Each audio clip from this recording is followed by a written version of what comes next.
Greetings everyone, please give a moment to make sure everything's set up. I do have a new way of displaying chats, so I'm going to test it out a little bit. Oh, why did it's I've got to fix that. Apparently been having troubles with the Twitch Restream IO lately. Somehow it just decides to restart itself. Okay, that should be updated. Yep, okay, that updated. Good.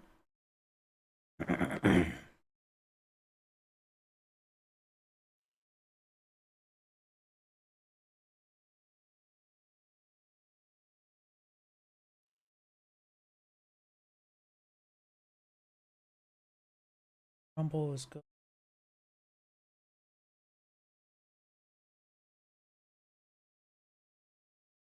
YouTube is good, and now to test out my stream chat, or at least get that set up. Of course.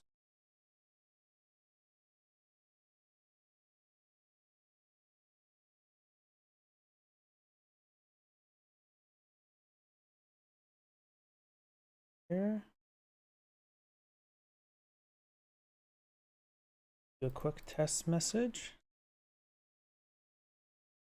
Good there. Hear it on the stream. That's good.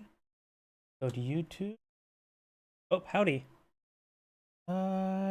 Just give me one moment. I'm setting up a new live stream chat. Yep, there it goes. If I were to do test here. Welcome to the stream. Just give me a moment. Let's see, test. Yep, that popped up. That popped up there. If you want to test out the new on-screen chat, that'd be great. It's not a great spot. It's more meant for when it gets into game.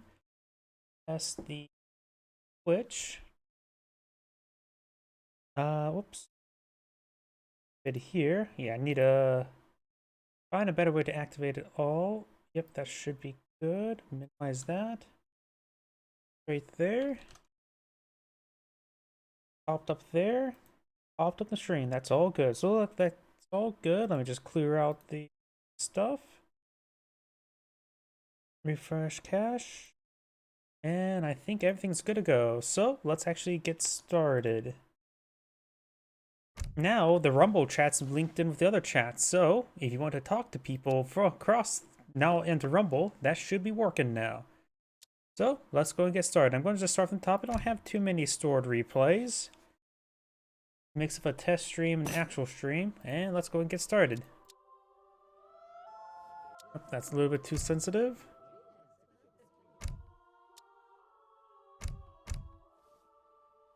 Greetings everyone, and Great here with another Age of Empires 3 replay. Small on the right side as the Blue Dutch, we have Not Proud, Just Better. Doing spot top left side as the Red Chinese, we got Mick Cleaves. You ever do duocasts? I have done a little bit dual casting when it comes to a little bit Age of Empires 3, but mostly I just stream by myself, cast by myself. It's mostly I don't really reach out to other people. If other people reach out to me, I'll probably consider it, but generally I don't reach out. Very little do people ever reach out to me. Mostly people submitting replays to me, which I'm perfectly fine with. I always love when people submit replays to me. We got Duber here, spotting all the villagers, clicking up the delicious caribou. I wonder how caribou tastes. Commando? Oh, it tastes somewhat of deer, venison. No deck selected just yet, and no. Oh, we do have deck here. Mongols. That's interesting. We do have T-Export, got the Northern Refugees. We do have standard army hit points. Looks like still pretty much standard Chinese. Mongolian Scourge. Maybe it's a bit more emphasis on Mongolian Scourge. I see people have the card, but I don't really see people go for it.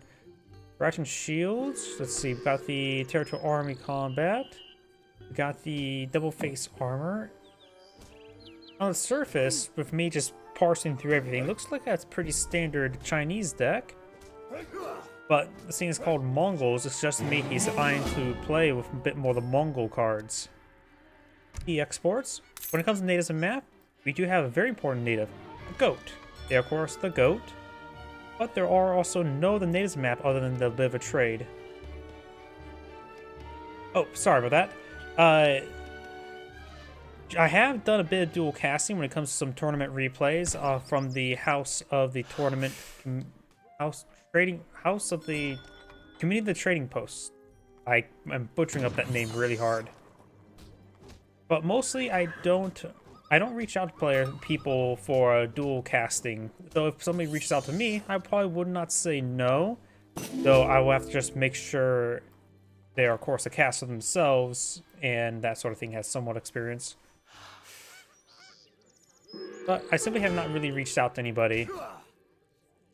We got a snow leopard here. Snow leopard does get punched in the face repeatedly. Guess their faces are pretty punchable. And they will steal that snow leopard's collection of roots and tubes for food.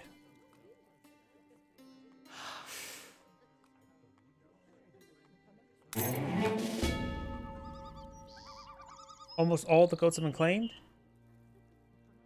You're welcome. It's not a great answer. It's more of me just not reaching out. Of course, the Chinese do have free goat fattening, which does, of course, max out to 5. It's not a great source of fattenings due to the fact that it is slower than other livestock pens, but of course is technically a free fattening method.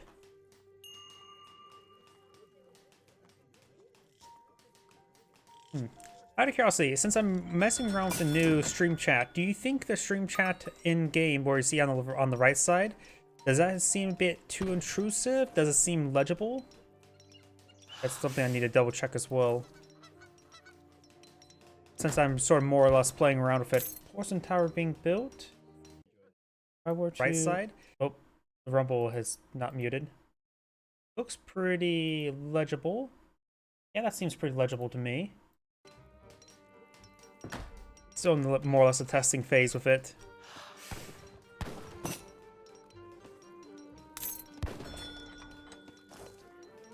Commerce age now complete. Porcelain tower, of course, some research. I wasn't paying attention to what the Dutch gone for. It's got a bit of wood from the age up. And the Dutch deck looks like a bank deck. Got the 2 banks here, as well as the bank wagon. He's going for a shim of wood, so maybe I'm for a bit of a bank boom. Hopefully banks don't go boom. Which, in this case, since he's going for a bit of a bank boom, got the Russian allies, going for Mongolian Scourge. Get the Step Riders, get plus 100% damage versus Villager. Could be quite nice. And just go for a bit of a raid. We do got a coin shipment. Let's go for a faster castle. All those tasks on the food now. We got now the blockhouse wagon. As well as shipment of Step Riders there.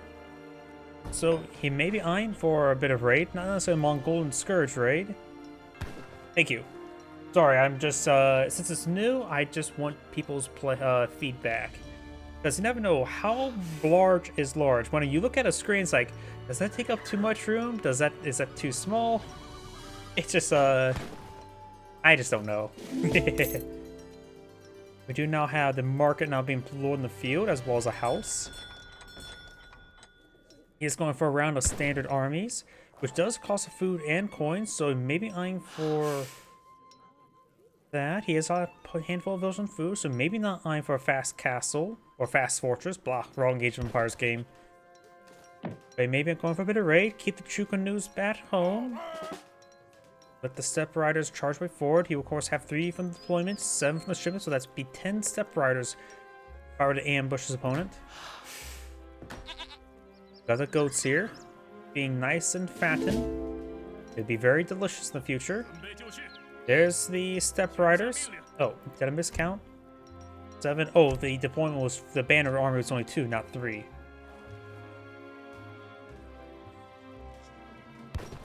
The common number of fingers per people, 9. That villager will go down. Actually, will get himself 2 villagers. Nice early aggression. Not really paying close enough attention. Got multiple banks now being put on field. Step Riders also have decent torch damage for a cavalry unit. 25. Another villager will go down. He will take some damage. Those lose one of the Step Riders, but that killing off 3 villagers for a Step Rider, that's a good trade. Now, the Chinese player has enough resources for an age up. That one does go down. He's going for the Confucian Academy, giving access to Flying Crows. The Flying Crows allow his opponent to eat some crow by not getting a proper defense for the Step Riders. No. Oh, there's a shipment of pikemen, I think that was. 8 pikemen for a shipment, so that's pretty good. Good amount of torch damage.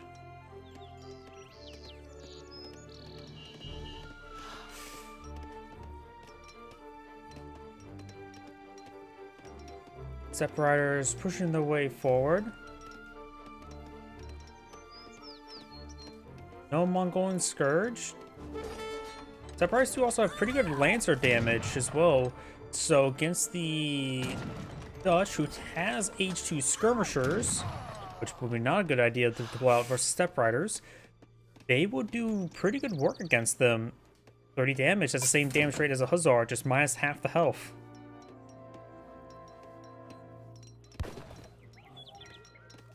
We do now have a steel trap research for the Dutch. Confucian Academy is almost built. Right now, got 24 villagers versus 20. Almost enough resources to age on up. Each bank roughly provides, let's see, right now he is at 0.75, pretty good rate. 3.5 villagers effectively. He does have 4 out of 5, so 3.5 times 4 is 14, I think. So add 14 here, so he's at 34 versus 25, so he's still ahead. The Chinese player's been maintaining good production rate. And now got around Chukonos or a Chukono and a good number of arquebus, all light infantry, good against these pikemen.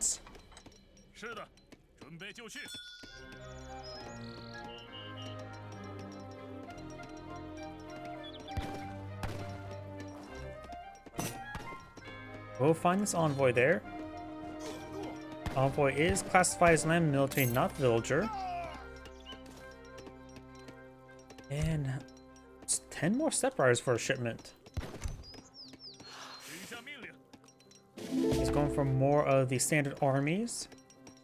Get a nice supplementary Chukonos go along with it. We got some veteran skirmishers here, as mentioned beforehand. Of course, a light infantry unit, so these guys will basically do 4 full Hussar damage to them. And he's not gone for any disciplined Step Riders as well. So they're quite rowdy, undisciplined. Good enough pikeman there, he can perhaps get himself a free explorer. 19 Step Riders here. These are regular pikemen versus regular Step Riders. I would assume the pikemen will win since they are classified as heavy, so they don't get any damage multiplier, and they will take a lot of bonus damage in return. But here comes Chukono and Arquebus. He's going to charge with the Step Riders, and these pikemen will quickly go down. Very good engagement. Didn't lose a single Step Rider there. Got some skirmishers here.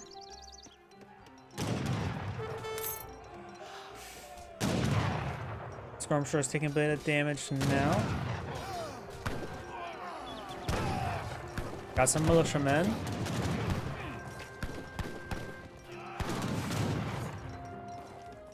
These forces falling back. A number of housing here. Dutch going for more. Skirmishers was an absolutely horrible composition to go right now. Fighting against heavy cavalry, which means they do less damage to these Step Riders. And he's fighting against light infantry, which means they don't do any bonus damage against them. I very much disagree against the skirmishers. He should just, right now his opponent is got some Chengdo swordsmen there. The Dutch player probably should just eye Hussars, honestly. There's only a handful of Chengdo swordsmen, a halberdier variant. And so, oh, there's some Bosniaks. or is it Strata's Bosniks, which are a Lancer variant, heavy cavalry mercenary, which is good, but overall he needs just straight up Hussars. They'll engage the Separatists on equal footing and be able to be very good against all the light infantry. Separatists push by 4. There's nothing here from the really fear. No veteran or disciplined Separatists just yet. We got more territorial armies than one field.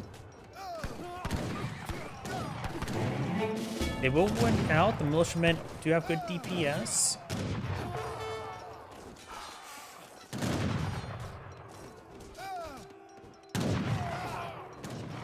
And now to have a round of meteor hammers. More skirmishers straightforward. He will win in this fight, but won't be a great win.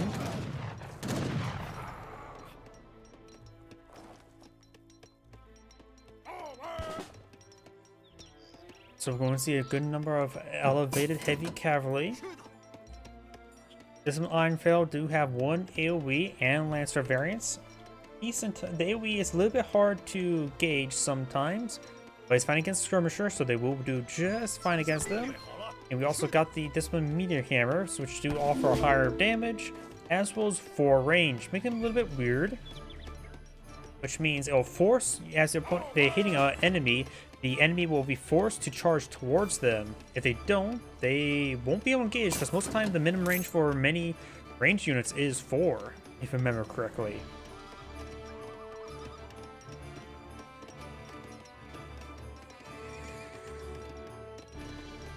Chinese player has quite a bit of food at the moment, has 35 villagers, has not gone for the Western refugees just yet, nor the Northern refugees. Actually the same card, just different ages.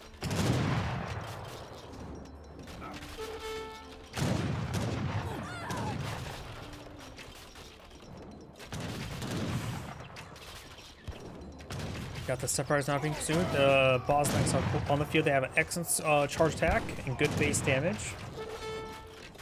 Get promotion as well. Got some routier here. That would be good against all of these heavy cavalry. Of course, he's going to find a good number of light infantry here. Arquebus just need to be general engagement forward. The Chenko swordsmen just need to hit those Bosnik mercenaries. Separators engaging the Bosnik mercenary takes one of them out.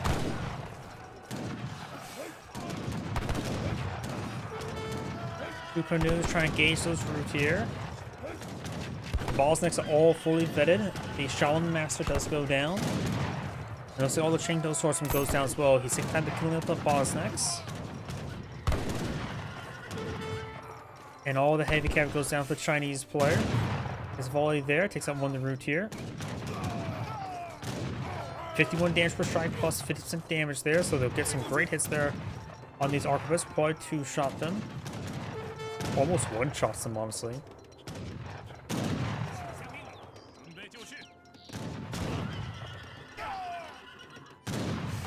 A single Bosnik's causing so much issues for him. Does finally take it out. The skirmishers there push way forward of mixed force, including Flying Crow. Do have now more Forbidden Armies upon the field, but it's more routier. Ukonos will be decent against them. No veteran or disciplined Chupanus, nor any disciplined separators. Sorry, I'm opening up a drink. Skirmishers now being pulled in the field by the Dutch. Okay, now we got the French or the Chinese players shipping in a Russian fort. I'm not sure if that provides any unique advantages. Don't think it's well Falconets. You know, I can't think of what the Russian fort can be built with. What units can be built from inside of it. Can't remember off the top of my head. It's been a while since I've seen a Chinese fort. That's not a hill fort. Routier goes on down. Skirmishers getting hit by this various heavy cav there. Guys are falling back there. Fort wagon now pushes way forward. That is a village.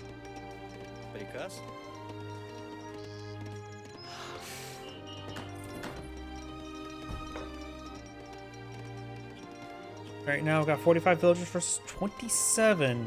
The Dutch player has lost a significant number of villagers. Still has a good number of banks on the field. 5. So add another, what, 17 villagers to that number?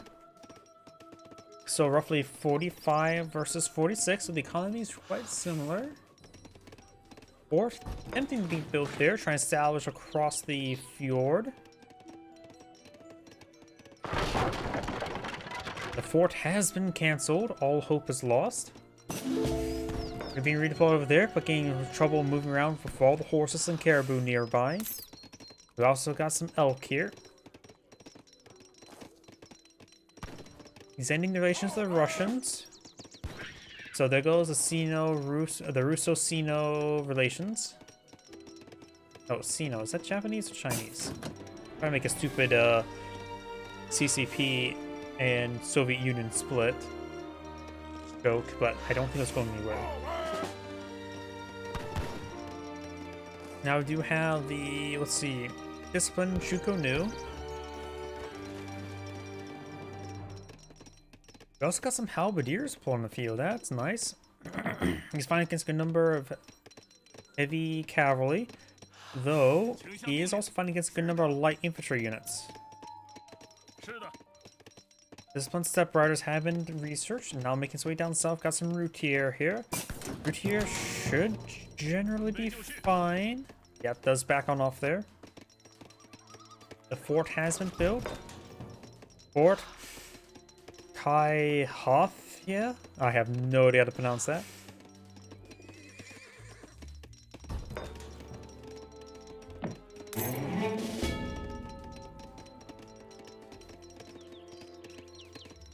Now got a castle being deployed here as well.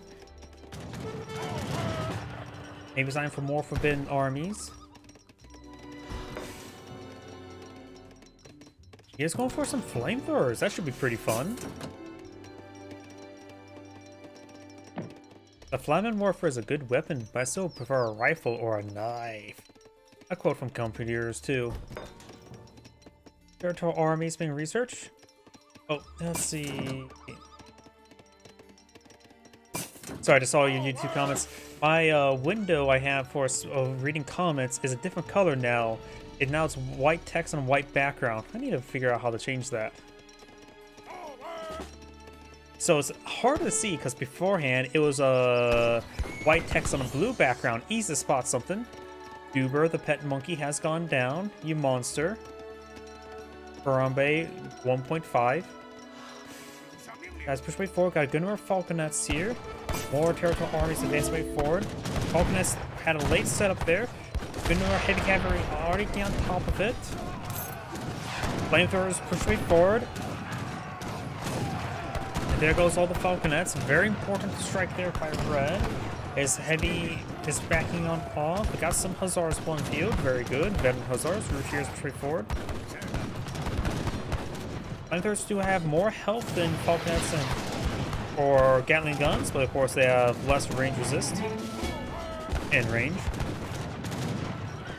Routier taking some damage there. Flamethrowers are classified as infantry, but neither heavy nor light.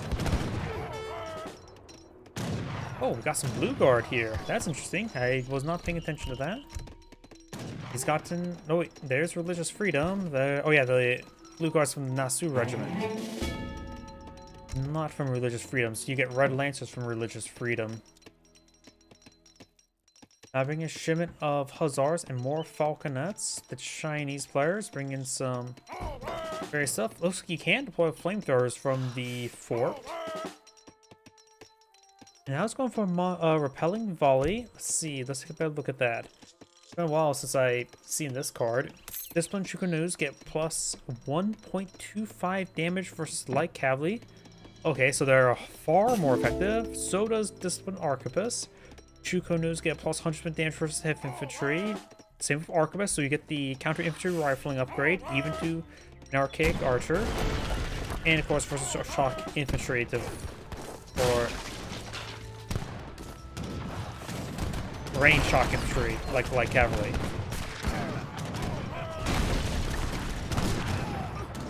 So that should be very useful. So now their anti-light cavalry multipliers are even higher than normal light infantry. Falconets putting that fort under siege. Got quite a bit of force here. Flamethrowers pushing forward. Hussars starting to go down. There's a good number of Chengdo swordsmen, but those are quickly going down by those skirmishers. Now with the flamethrowers advancing before, these guys are really stacked on up. They're going to take massive AoE damage.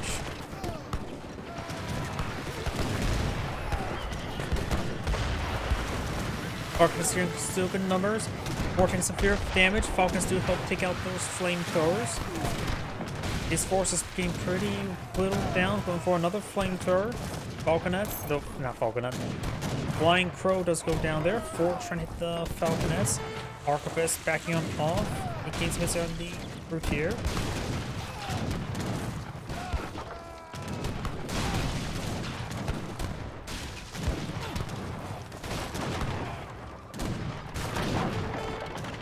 It looks like Blue's army is pretty much decimated. Red's was a decent army, but can't advance with all those Falconets in the region, so both sides equally lost, though Red did lose the fort, which is quite important. You now have some more Forbidden armies and Black Flag armies. And well, since last seen that one, Chengdo Swordsmen and Meteor Hammers. You really don't see the Black Flag army all too much.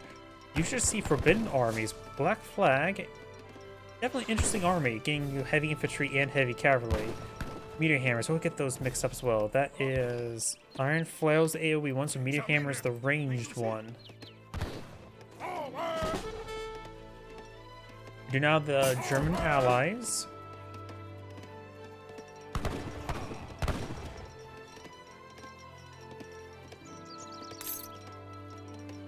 Now it's going for the northern refugees. I don't know how many villagers he has at the moment. 6 out of 6, so that will give him 7 villagers. No, 8 villagers. Very nice. This other one will also give him 8 villagers. He already has gotten that one. You know? 8 villagers for a card like this in this age is just normal. That's actually not really good card for villagers in H3, but then again, I don't think China can get many other villager cards. Villager has gone down. The goats have been eaten.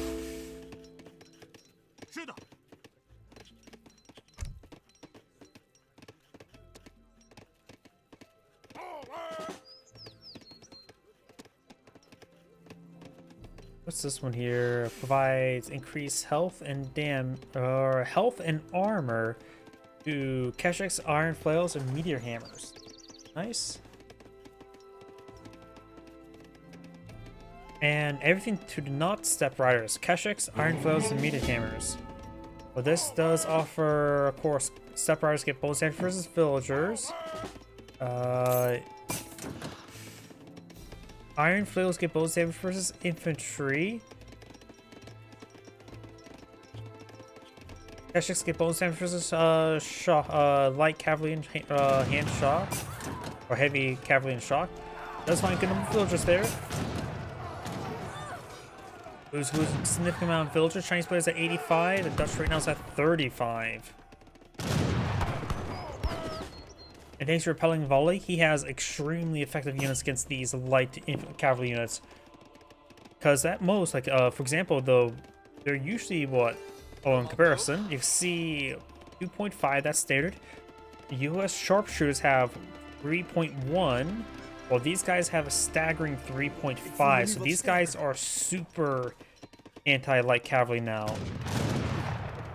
Oh no, the light cavalry's 3.75. Thank you for that Polly's YouTube subscription. Welcome to the channel. Great shot there in the Territorial armies. Lazarus push forward, Routier advancing. I really need to have a different notification sound effect for YouTube subscriptions from Twitch followers. As far as backing up off, a little bit split up there. Got some more of these various forces. Lazarus going down to the Chengdo Swordsman. Got the various heavy cavalry here. More Quang pikemen deploying the field, as well as some disciplined Shuko news. Light cavalry backing on off. Now we've got Falconet and Routier.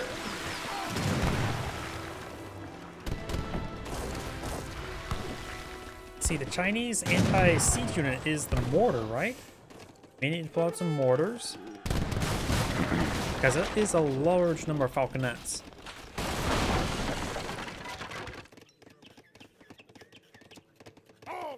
Got a good number of more hand mortars now being employed in the field.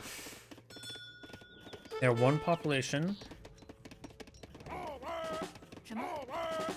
And they also cost food and wood rather than gold and wood. There's hand mortar. They have to deploy on the field to take a look at the multipliers. See, I really don't see the hand mortar all too often.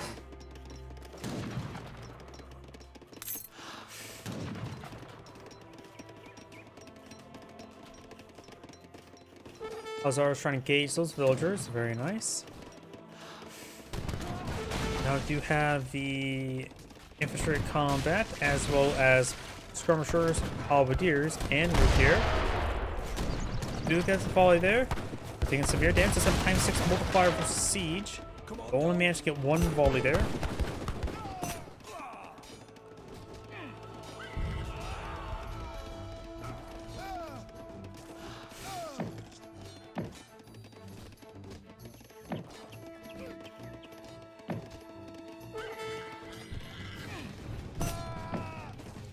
Villager does go down there. Multiple villagers. Dutch players have 40 villagers versus 80. Now I do have the double face armor. Let's see, the hit points make sense, but how much is 0.5% armor? Going from 30 to 35, that's decent. When it comes to armor, armor becomes more effective if you have more armor or resistance. Because after all, going from 0% to... oh, howdy.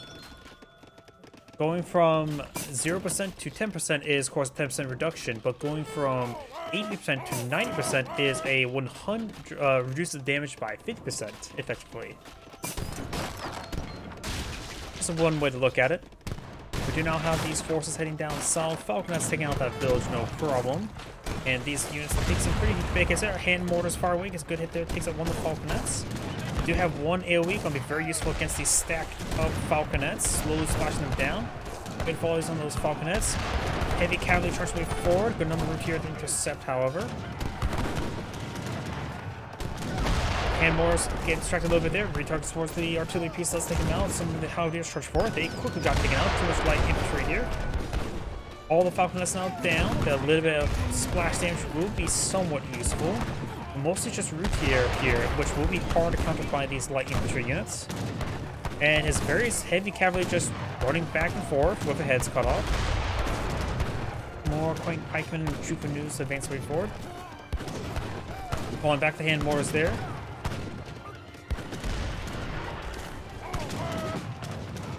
Looks like all the routier will go down.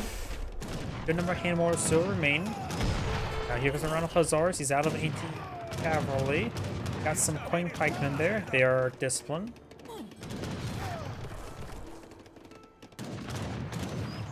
He can perhaps, he does bring in the sentries as well as the irregulars. I was going to say some sentries could be very useful. Sentries are classified as heavy infantry, while irregulars are classified as neither heavy nor light infantry.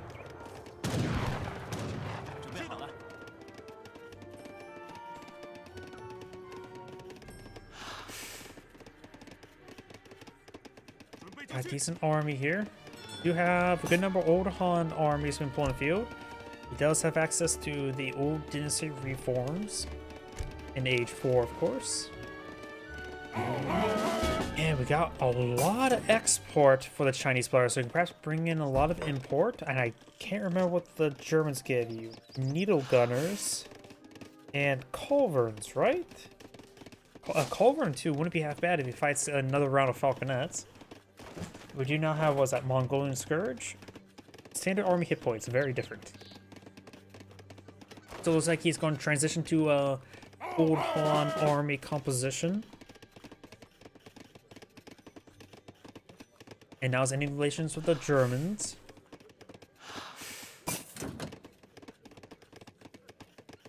Good number of rice paddies have been established in the field. The Dutch has got some mills in the field. Looks like all the local fauna on the map has been eaten. They were very delicious. So both players now rely on the secondary economies. No trading post established, and surprise, Red has not gone for trading post back there since he's gone one to the center. More Old Han arms being pulled in the field.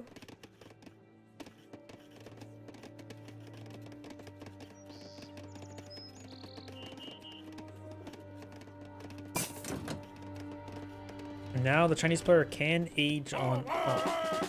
That could be nice to have. Dutch. Dutch is somewhat scraping the bottom barrel. He's going for his banks now. Oh yeah, that also increases the villager limit as well. So he was actually a pop cap or a villager cap for a bit of time, perhaps. So now you can pull out more villagers. More falconets being pulled in the field. What relations is he eyeing? He so far has no friends. Age 4 now being researched, going for the Temples of the Heaven, which will ship 3 rice paddy rickshaws. Actually seems quite nice. It allows the Transcendence ability to quick rapid healing, so maybe doing that part of the rice paddy shipment. That would effectively give him 120 pre-built wood and rebate. Bringing pikemen in here in good numbers, especially 4, but getting ripped apart by those falconets. Those always having a bit of trouble. There's a large amount of queen pikemen, but they're getting ripped apart right now. Flying Crow advances way forward.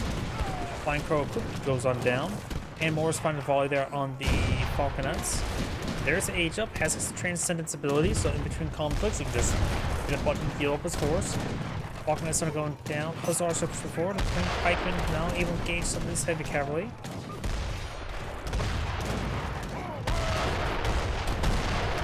Does take out another one of the falconets. Now just Orcos and Shuko News now left in the field. All the Hammors do go down. Chinese players have a mass amount of wood and food. Now a whole lot of coin at the moment. Going for the Honored Quang Pikeman Honored Shuko Nu.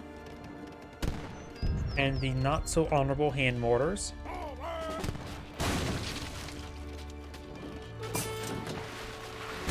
Another village will go down. And he's resuming relations with the Russians.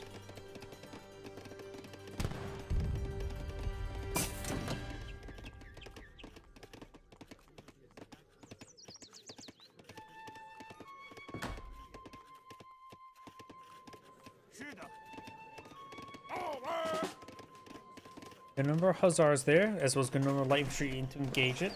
So perhaps going for more of his heavy cavalry wouldn't be half bad. Engage hussars with relative equal footing, and then be effective versus the skirmishers. He's bringing a Russian factory. I still have 1900 import to export, or export to import.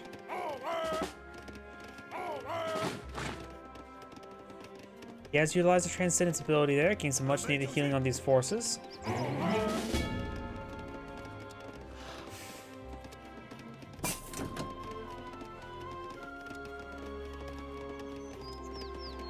Going for Manchu combat. Queen Pikeman, Chengdo Swordsman, Keshiks, and Meteor Hammers get increased attack and hit points, so the melee stuff.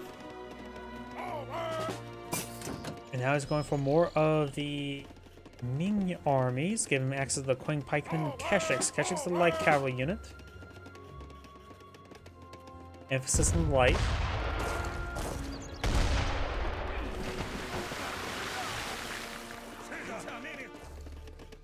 Honor Queen Pikemen have 3 range and 10 damage.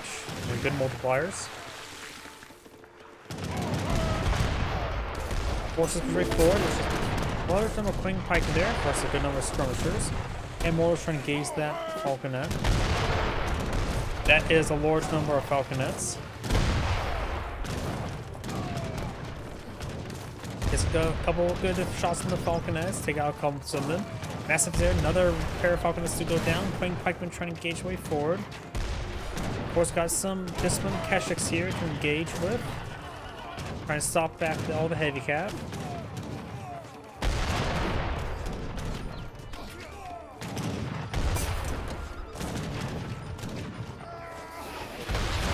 Gone down, and the game's over, I think. I actually have no idea who actually backed out of the game. They both have decent amount of resources. I don't think the Chinese player backed out of the game. I think that was the Dutch player that backed out of the game. That's Angrade saying, thank you for watching, and on to the next replay. Yeah, I don't know. Oh, I thought I could just do view post-game. It's killed. Where do I see a victory button? Yeah, I've seen the points score. I have a good feeling that the Dutch player backed the game. Am I really that idiot? I don't see anything that says definitive I win. Maybe just blind. Oh well.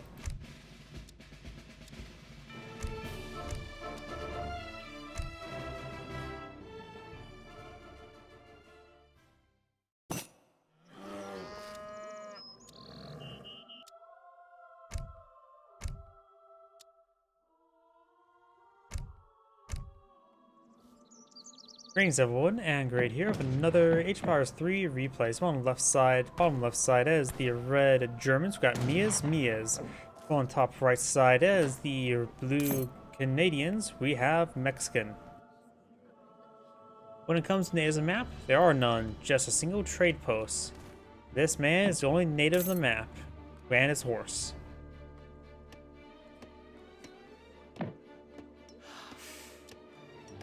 No wildlife or anything of that sort. They do claim some initial resources, of course. There's a good number of these dens of muskrats. House now being built there. Hunting dogs to the Mexican player. German player and Mexican player both has not selected a deck.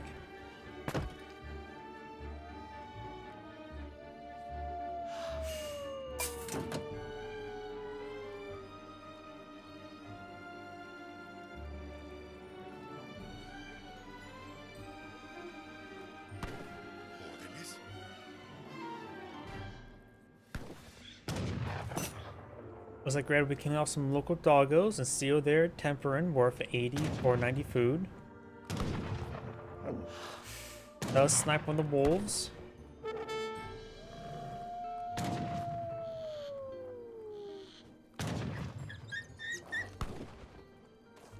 It looks like he's trying to bring this wolf back here. Does not get any shots off there. One wolf, he can take a couple bites. This wolf is on going down, and too will steal his marigolds worth 80 experience. You monster, he's going to give that to his bitch. What type of lady doesn't want a bouquet of flowers? 90 food, 80 experience. Nope, we do have deck selected here, thanks to that Libic experience. Both of them going for it. We do have what's clearly a revolt deck. We got the independence removements, no H3 cards. So, probably mostly going to come down to who revolts to, our revolting. And for the Germans, let's see, looks like relatively standard German. Got the Palatine settlements. I'm not a big fan of the card. It is nice, but not really powerful. It's definitely better to go for 700 wood before it goes for that card. Because at most, this will save you 1200 wood in total, but does take a bit of time to actually make that necessary worth it. We'd also have the defensive school and the writing school both in this deck. Circle Army shifts a different royal house units each time you follow it. 13 Black Brunswicks, 8 Mounted Infantry, 5 Saxon Cuirassiers. And set them all to a veteran.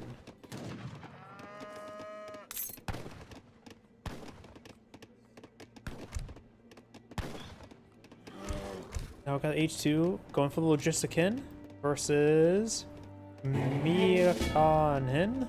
Butchered that well enough. Hacienda has been established. Right there.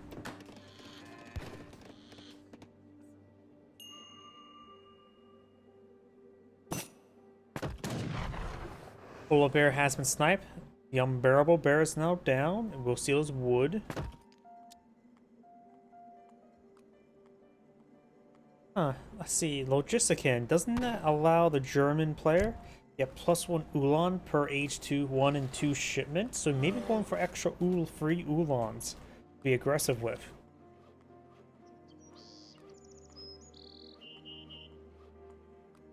Because of course all these provide +2. Guess we'll have to wait and see.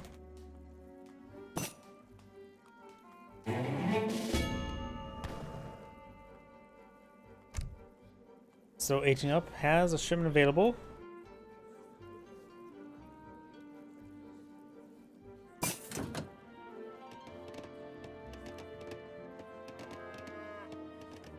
Inspiring Flag here, barracks as well.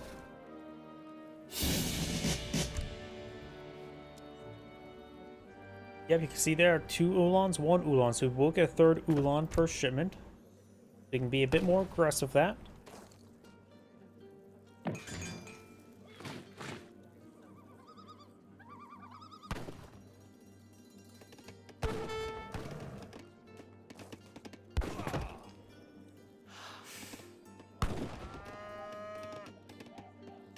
The general shooting that man in the back. Getting some damage there, not a whole lot. We got now a round of insurgents on the field. Basic melee units. There is the set of wagons of the 3 Ulans. Get some damage there on that set of wagons, drawing some fire. Ulans do not engage. There's around a crossbow in there, very nice.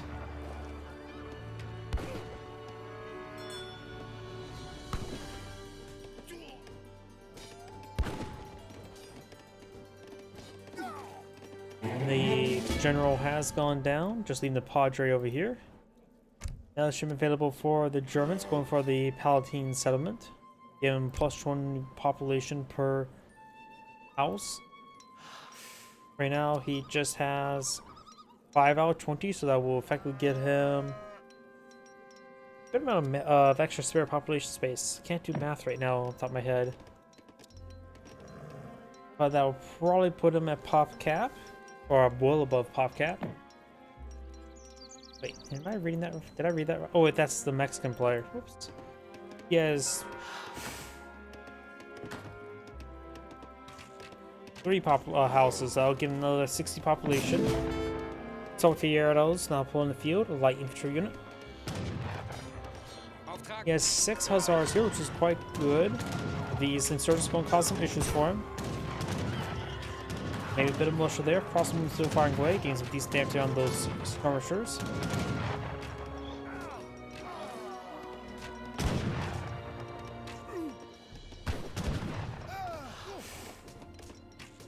Crossbow getting hacked apart by these insurgents.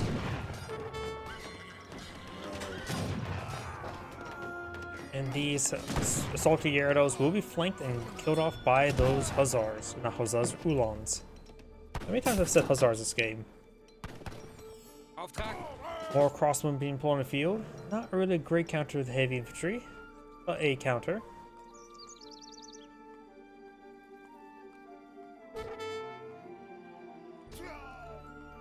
Ulan does go down there. Turns do move pretty fast. They're like a cheap Rodialo.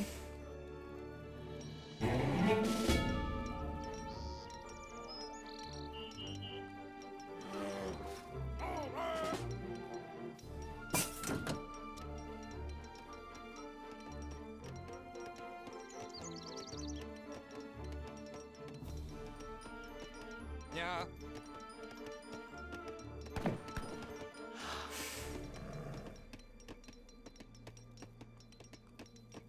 Something I realized as well, my Twitch stream appears to be actually misnamed because I've been having trouble with Twitch streams and Restream.io. There we go, that should update it. Yeah. Got a good number of these crossbowmen here, small number of Ulans.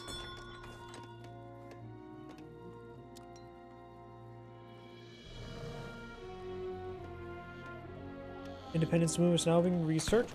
Those are the Mexican players about ready to revolt. Are revolting.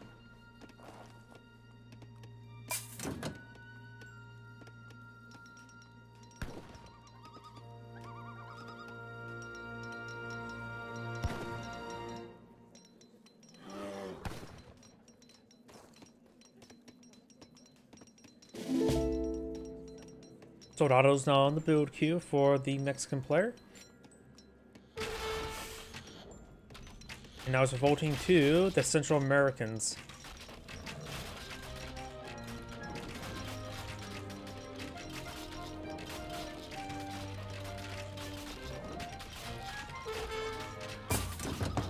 There's the Central Americans, does not convert any villagers.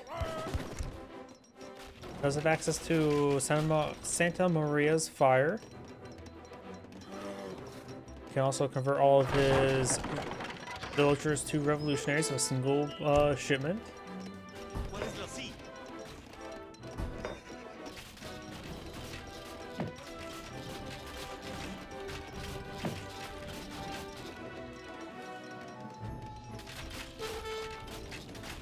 Round light infantry on the field. Maybe a good idea for the Mexican player to go for some Chinacos. And now he's actually pulling out a round of revolutionaries. He's deploying them out, of course, from the town center, which do cost 100 food each, so they're relatively easy to maintain. They have 150 health, same as Musketeers. They have less damage than Musketeer, but they do have a bit of multiplier versus Cavalry. So they're effectively the same effectiveness against Cavalry as they are with regular Musketeers.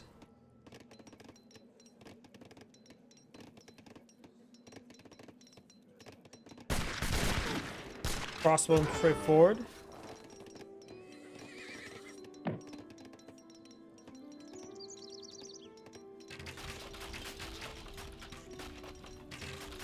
Got a very large number of Uhlans here. Insurgents push straight forward. The number of Chinacos just popped on out. More of the Uhlans push straight forward.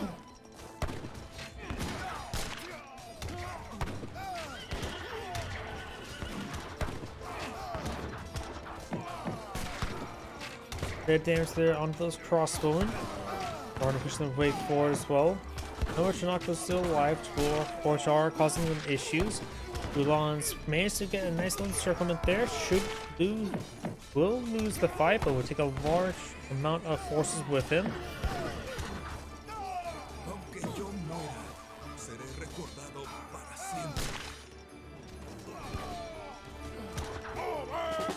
Another round, Chinacos now pull on the field. That should be able to get an easy win for blue.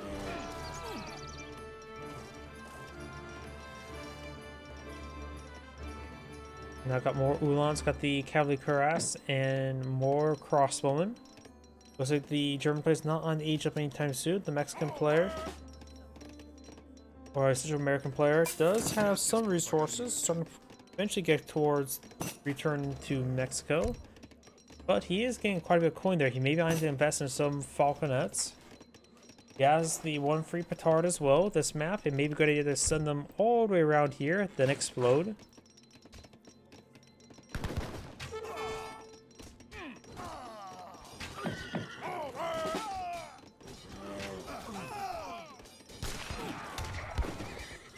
Soldados have their bayonets pulled out as well.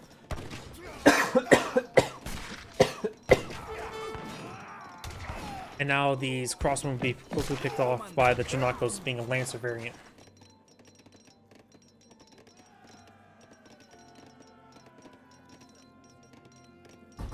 But now artillery foundry now being built.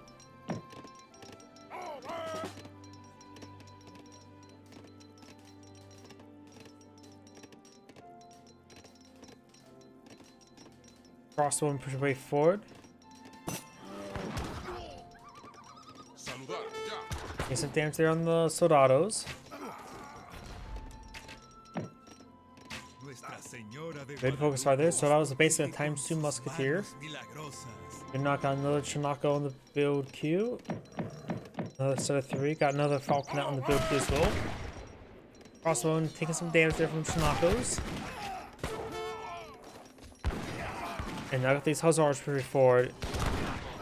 The Chinacos do have a little less health than Hussars. They do have a slight damage multiplier to help even out the damage against them too.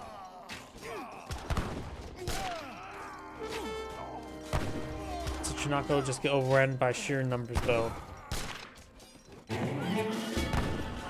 Last of the revolutionaries gone down. There's still one more. Falconet below the field. He will take out the last Hussar. Falconet gets a good shot there on the crossbowman. Right now, red can only build H2 units. This is H2. And now I got the fencing school being researched.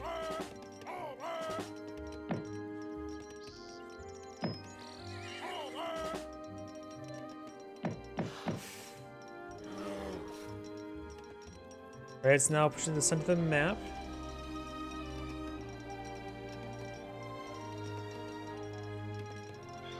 Very large number of crossbowmen, but there's not really a whole lot of things that can be actively deployed on the field to counter them, or that's going to counter something. Falconet gets a good shot there. Notice that the Ulans will take out the Falconet.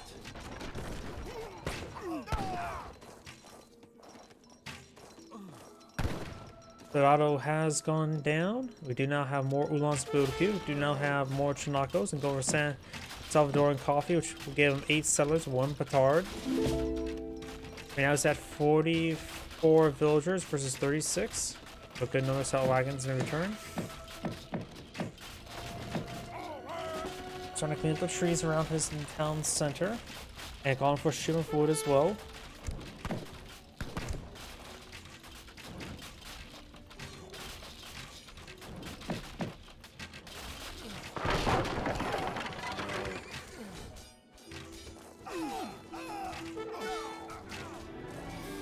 Nako's trying to go on down now.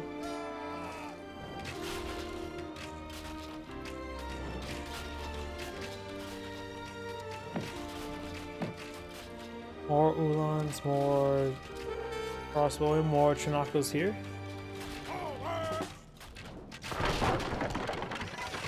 These Chinacos will have trouble with these forces. Easy to get ambushed.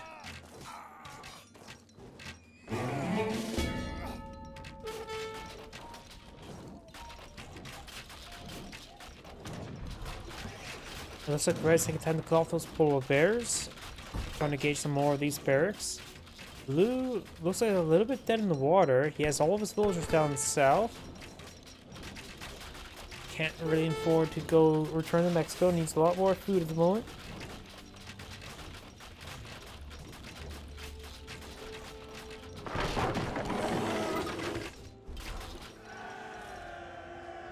Guys, I'm gonna push way forward some more.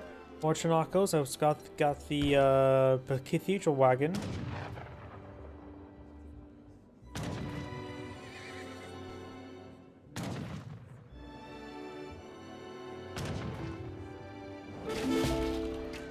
There's a cathedral wagon that can easily get overwhelmed. The car looks like will get spotted and will go down.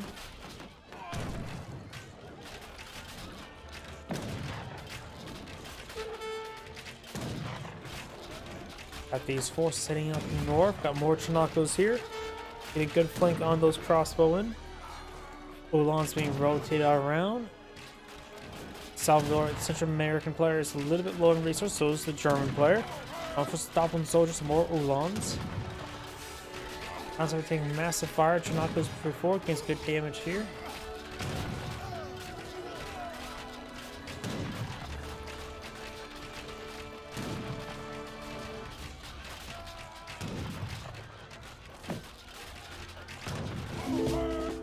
More Chinacos now deployed in the field.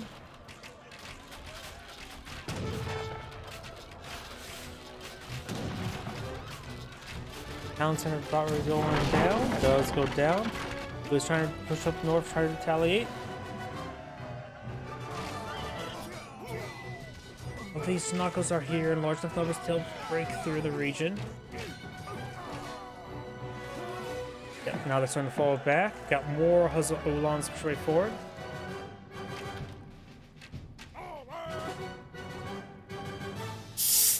Apologies, open up a drink. And those Chinacos are just being pursued, buying a lot of time.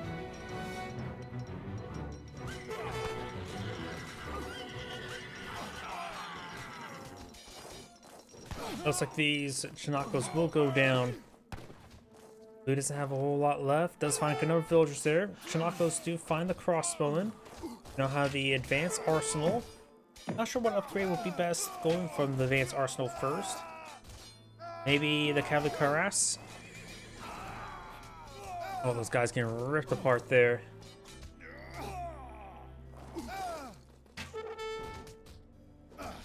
Blue law and Surge 4, got a good number of village here, road to exposed, got some surges all pull in the field, which can be countered by the crossbowman, soft countered.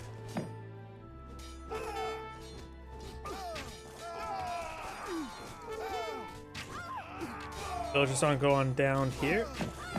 45 versus 37. And blue just cast GG. That is the end of the replay. This is Angrade saying thank you for watching, and on to the next replay. Before I get on the next replay, I do need restroom, so I'm going to take time and restart the game, help prevent the sound bug, and while it's rebooting, use the restroom.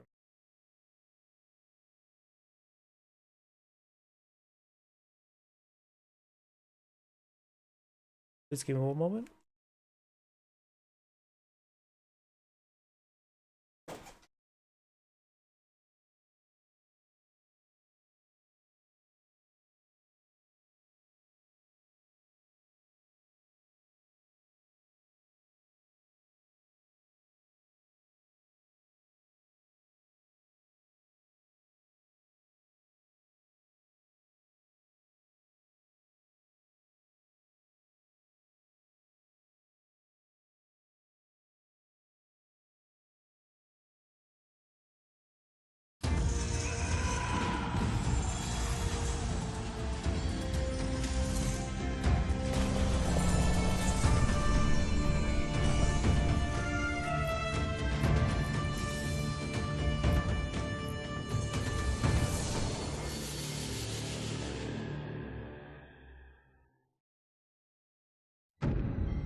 Oh, jeez.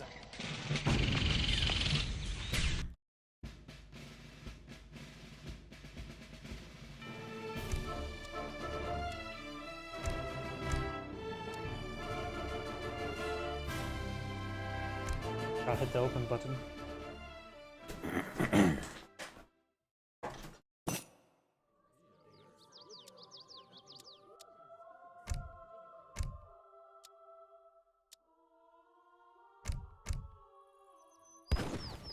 Greetings everyone, and Great here for another HPARS 3 replay. Spawn bottom left side as the blue Ethiopian player. We have Caped, Baldy, spawn top right side as the red Swedes. Got Man Yort 34.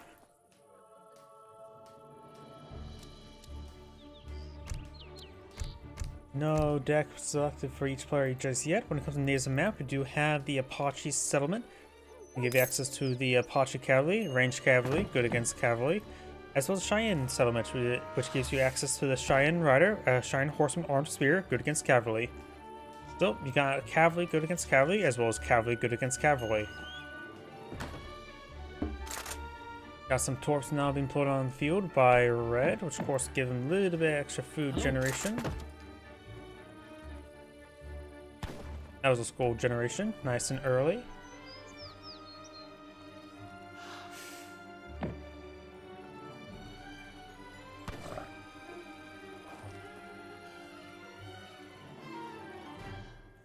يسمعونه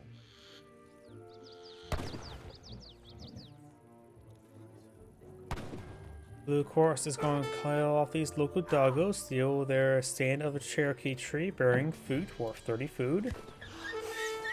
Swedish player are going to be killing off these local doggos and steal their sunflowers. We do have a deck selected here, the land deck. Looks like generally a Ethiopian, relatively standard Ethiopian deck, although we've got Shoto Warriors.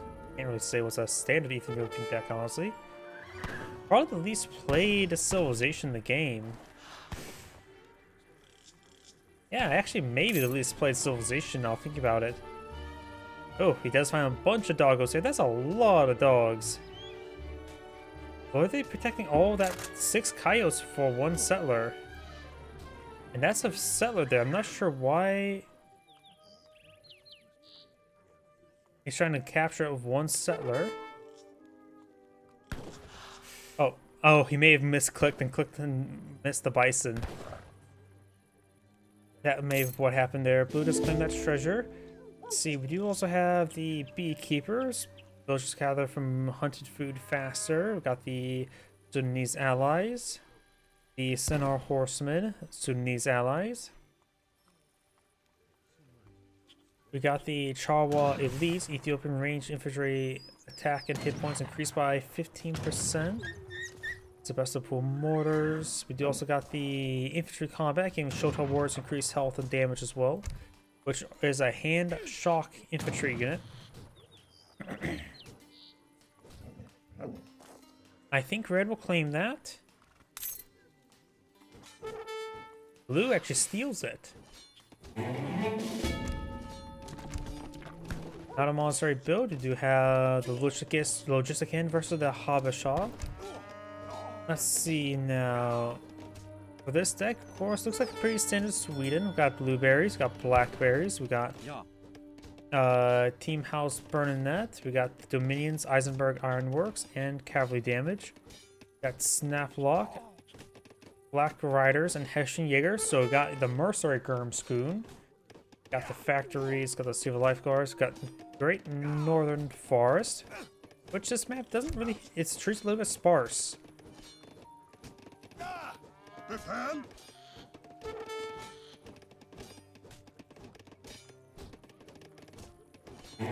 Looks like Blue's losing the fight. And looks like Blue will be falling back. They both beat the absolute crap out of each other.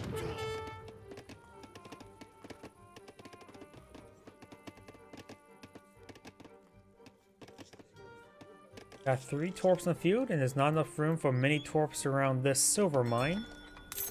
So you could perhaps just use that one for manual mining. He's building a manual torp, and there is the arsenal wagon and the military wagon. Now it's going for the Eisenberg Ironworks. Age up for the arsenal wagon. That's a little bit interesting. There's a good amount of stuff in there that you can research. All of them cost resource, of course. Unless the age up gives you a free research. I know the Italians get a arsenal wagon age up, which does include 1 free research. Going for Round of Carolines. Maybe it's going for the upgrade, improve heavy infantry health. The infantry breastplate, I think it's called again. I can't remember the arsenal upgrades off the top of my head. Got a 4th torp. I think as well, he can start gunning down the bison and these torps, and they will get a bit of food stolen from it. And it's mostly through casting, because since I read a lot, there's it's just a repetition through casting. I hardly play most civilizations. I only really know the Aztecs and the Italians top of my head. But I can just look at the deck and see a lot of commonalities, like Eisenberg Ironworks and Dominions staples here. Leather cannons are common, but somewhat uncommon. And when you're in game, you can take a look at your opponent's deck and see an idea what's going on. As a brief look at here, you can see cavalry damage, ranged cavalry hit points, march helicopters. Suggests me it's going to go straight for light cavalry, with a possibility of doing leather cannon and heavy infantry play. In this case, he's going for heavy infantry. And Ethiopians is a civilization I know very little of. We got Gaussianas here, which is a heavy infantry unit. Does have increased attack speed the closer you are to targets. Its health is less than the standard musketeer. And its cost is wood rather than gold. And also costs more wood than gold as well. So it is technically more expensive than musketeer. +1 range for musketeer. Same damage. I always forget musketeers have 23 or 24 damage. So, you want to start us up these guys forward because they get attack fire, attack speed the closer to your target.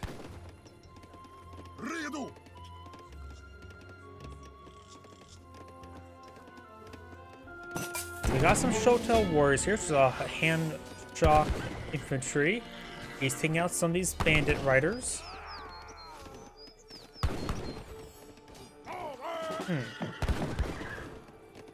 I mean, I'm not sure why he went for Shotel warriors. He's fighting against Sweden. Carolines are heavy infantry, and another common unit you see in Age 2 possibly is Hulka pelts and leather cannons. none are classified as light infantry. So the Shoto warriors are not a great option unless he's trying to raid some villagers, and then there's pretty much ordinary at that. Yeah, the Shoto warriors are definitely a questionable call. We've got some various research there. He's going for a paper cartridge. You now have the Gassiana hit points, which does make sense.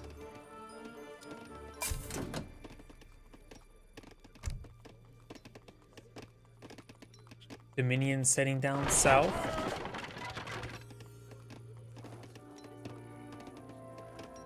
Here's a spot for this torp there. Maybe possibly putting around here.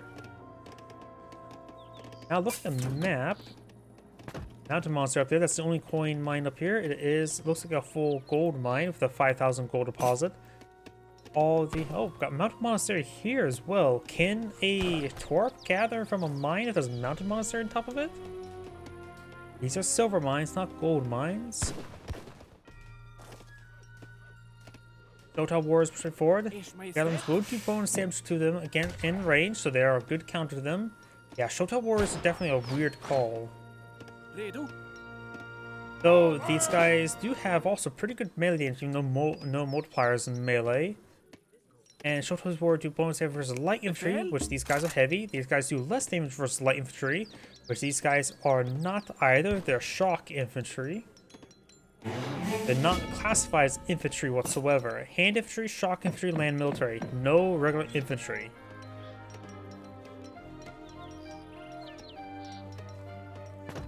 So treat these guys as hussars, pretty much.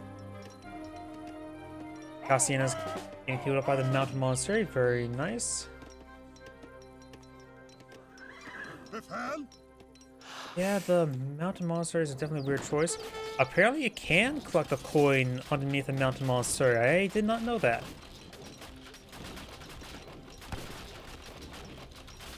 I don't say it prevents anybody from mining from it, so more you learn. If you want to steal coin, just put a torp next to it, I guess. The Advents do fall back nice and early. They do also act as priests as well as gold collectors.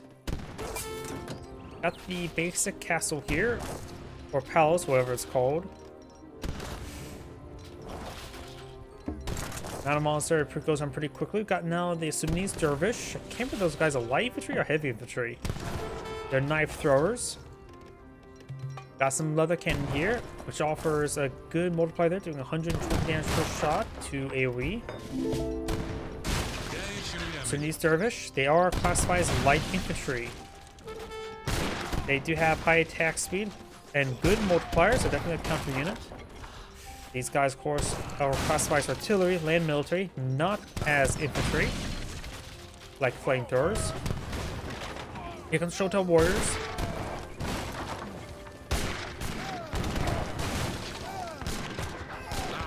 These dervishes, however, do not have good range. They're getting gunned down one at a time, having trouble pushing way forward.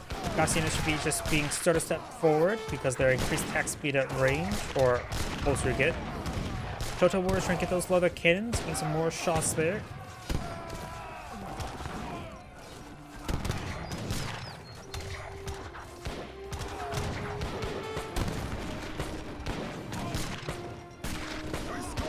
Guns are doing 23 damage per strike against them. They cost 105.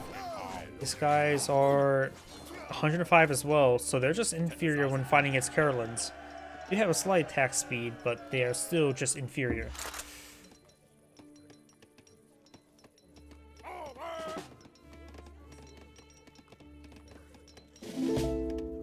But then again, their extra mobility is nice to have. Got more Carolins here.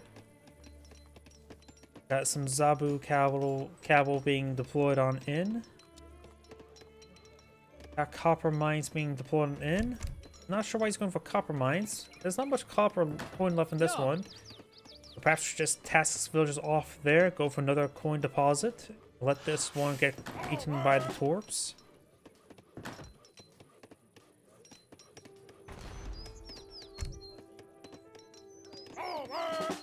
I don't really like the copper mine shipments.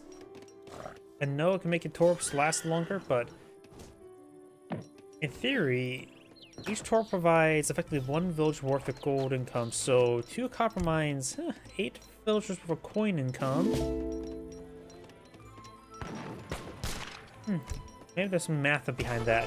Effectively 8 villagers, maybe with upgrades, 6 villagers worth of coin income. You have to replenish these. I don't know. You're not got the Shotel Warriors getting hit by the Carolins. Got some Halka Pelts now pointing. Got the March of the Halka Pelts. They have less range, but 1 AoE and good damage. They do also have less damage versus all infantry by 25%. Shotel Warriors are classified as hand shock, so these guys will do bonus damage versus those Shotel Warriors.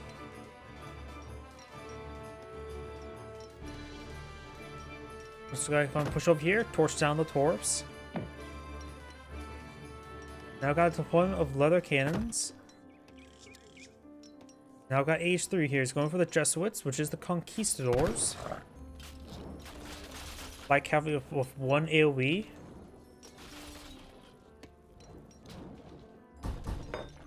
Adam's Monastery says plenty coin up there. He could probably send all those Abins there to collect from it. Going for more Abins.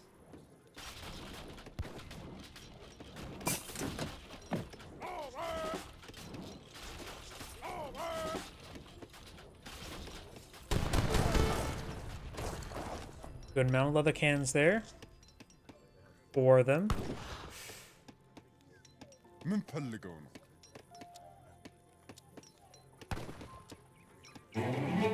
Well, for more Carolins, he's cut his villager production. He may want to resume villager production. Going for blueberries, improving the food capacity of each of his torps. It makes him collect them faster. Some of these torps are starting to run out of berries in general.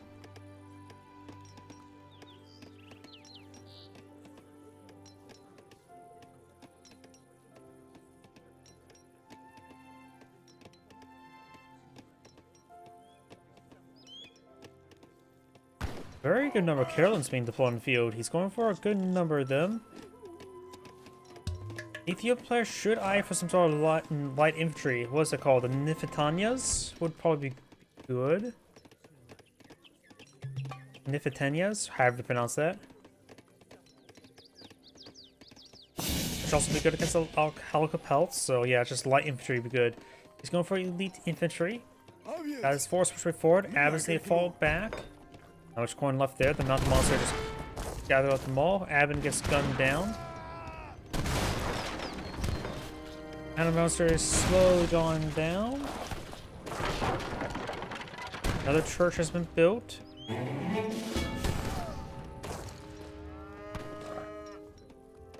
It's not a regular church. Elite infantry research now going for Shotel Warriors.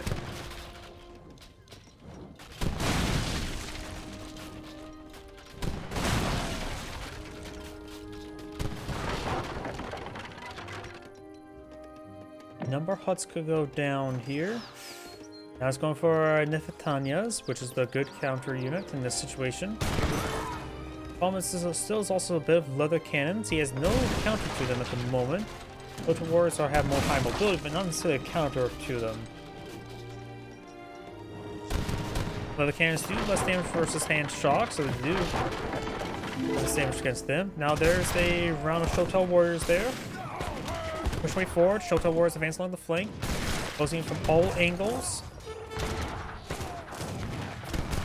Takes out one of the leather cannons. They only have 50% range armor, nothing too significant. Cassiana's getting slightly higher attack speed, being close to the enemy. All the leather can, one leather cannon remains. All the leather cannons have gone down. Now he's going to charge forward with his Carolins. Cassianas do get, of course, good melee damage. They have 18. That's one of their benefits.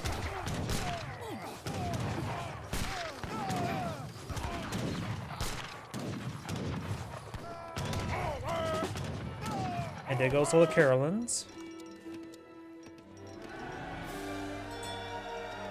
More Nifitanias, more Shotel Warriors, more Cassianas. Yeah, I've been saying the Shotel Warriors not been great. Not entirely taking that back. Its primary thing was used for is the speed, not the damage. In which he did rotate all of his Carlins against those Shotel warriors, allowing his leather cannons to get focused on by the rest of the army. I don't know. He's using the Shotel warriors to a great degree. On paper, they don't feel like they're worth it. It's just maybe a me thing. I can easily be wrong in this situation. Yeah, still a number of Sudanese dervishes on the field, going for more of the elite Gassienas. A good number of leather cannons here. Villagers going down.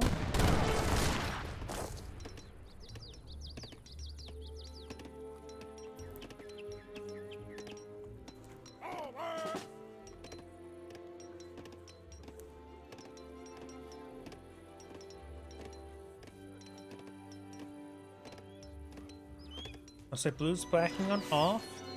He made leather cannons for his liking, I guess.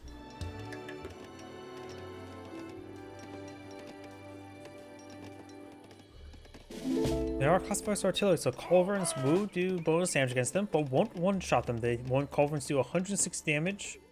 These have 170 health. You now have the elite cavalry, so we're going to mix in some cavalry, maybe some Jesuits. There is now the Team House Burnett gaining improved health of all of his infantry units, or heavy infantry units.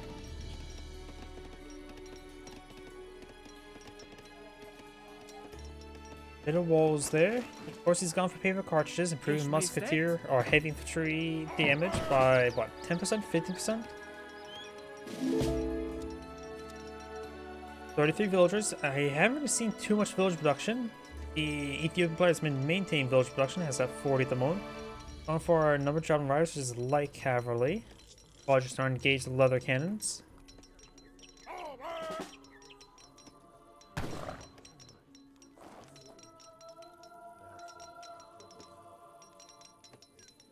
I got age up available for the Ethiopian player. Got age 4. The Swedish player is still age 2 and very far from aging on up.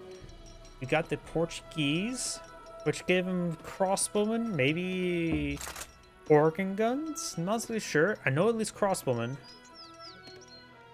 Christian schools.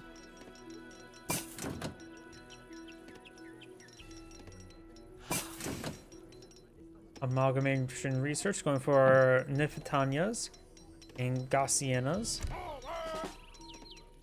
No Sebastopol mortars.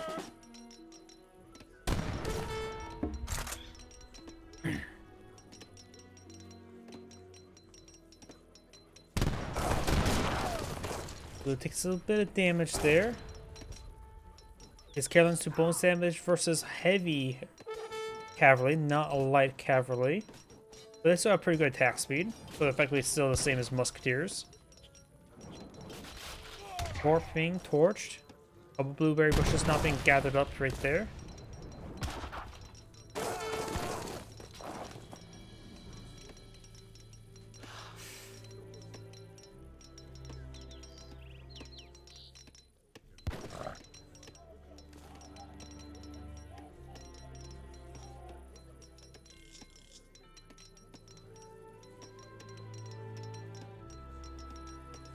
He has also enough livestock fattened. He can go for a bit of livestock trade. And maybe just, he does going for the champion infantry, and then he'll have a nice little timing attack.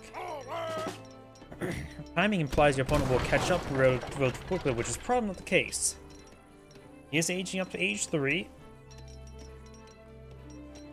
The Exile Prince.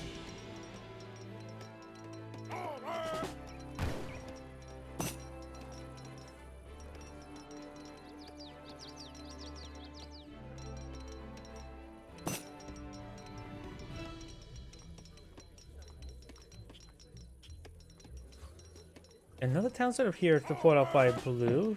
In fact, he has 3 town centers. No villager queues going though. He has plenty of population space. I'm not sure what he's eyeing. Is there some sort of expensive upgrade he's saving up for? Not sure. Maybe it's a bit of an oversight. There's no Zabu cattle on the fields either. He may want to get some Zabu cattle. There's the villagers.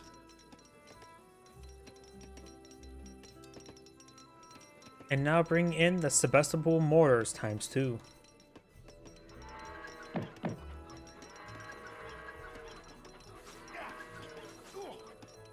champion cavalry also being researched as well. We'll take out these villagers. There's also a cow he can claim and send it to the livestock market. Keep those doggies rolling.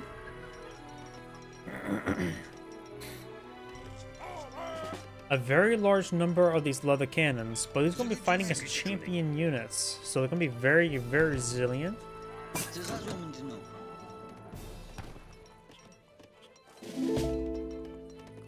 Vestibule mortars right there, very nice. They have offer great damage.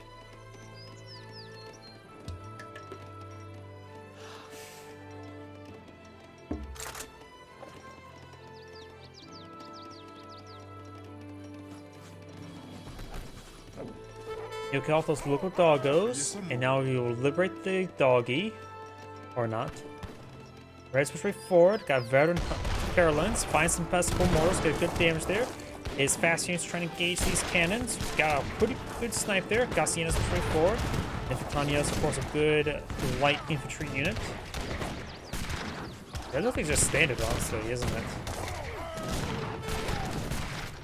So vestibule mortars, one does go down. Has a bit of a miss rally, loses it both a little bit poorly. But the Gassianas should still win the fight, though. Still a good number of leather cannons there. Got these Nifitanias advance along the flank, trying to take out those leather cannons.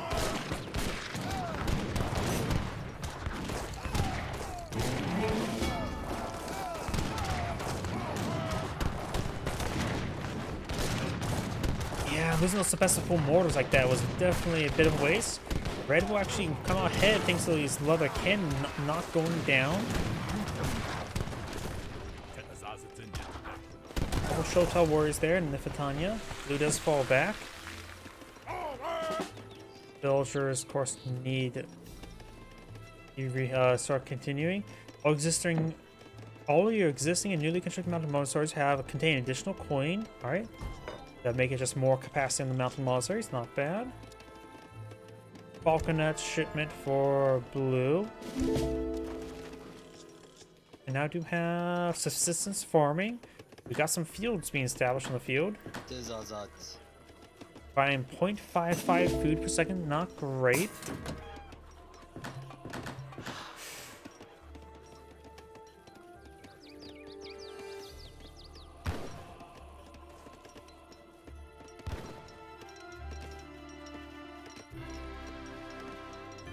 In fact, blue actually has a granary still here with a good number of wildlife you can eat.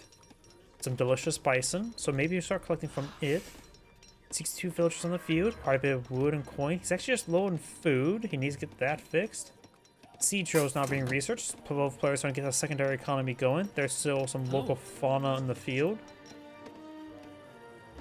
But that's just a berry bush there.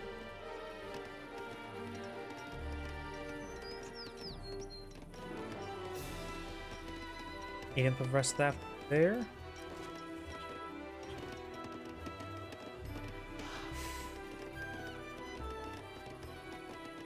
Running 0.6 food per second. Log Flume, a very good roller coaster tycoon ride being researched by the Swedish. More villages there. No Zabu cattle on the field.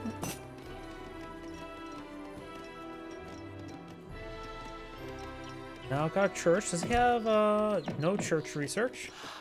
Now I can tell you what that is off my head. A single priest being deployed in the field, just trying to get a little bit of healing for his leather cannons.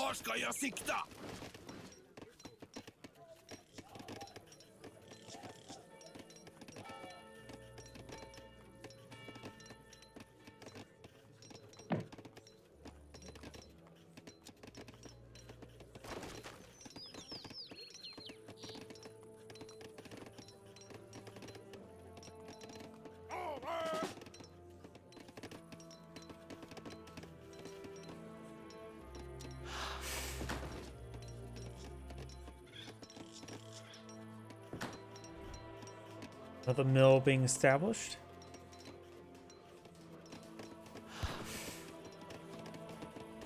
Oh, got some bison here. Oh, good number of bison. Oh yeah, there's a native research that allows you to get a shipment of bison, right? Probably train faster. Yes, it is. 12 bison for a decent amount of wood and coin. I don't know how great that is. Let's see. Each bison provides 500 food. I suppose a good way to, let's see, let's compare that to a mill. 12 bison, 500 food.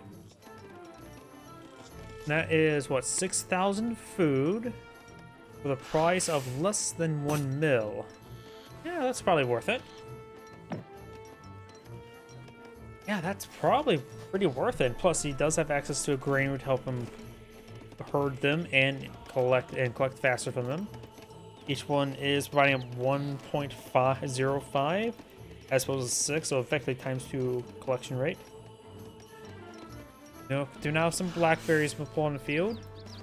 It sounds like a number of blueberry bushes. At least in some of them. There's some blackberries. Looks like it is being collected from it twice. Giving quite a bit of extra food income for the Swedish player. Swedish player's at 42 villagers for his opponent's 83. You now have the Chua elites. For more Nifantanians. Fighting against a good number of Carolins, so just more light infantry in general would be good. And some anti-artillery wouldn't be half bad as well. Nanan Monastery has been deleted. That villager will pick off a bison.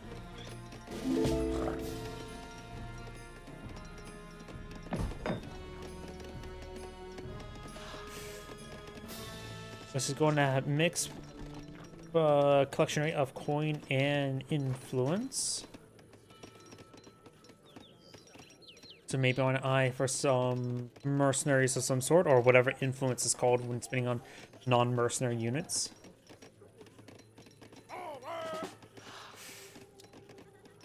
More Carolins, more leather cannon. But yeah, maybe heavy cannon or falcon as its own just be good. Going for more than the champion Garcinas.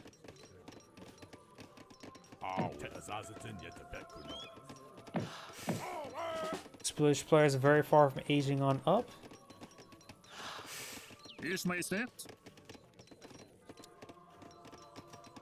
Now we do have Portuguese Crusaders canceled. Now going for the church organs, but I believe we'll give them some organ guns. That could be very useful against his opponent's current composition. Training post withdrawals on fire. These will could provide him some riders, but they do cost influence, and influence is precious.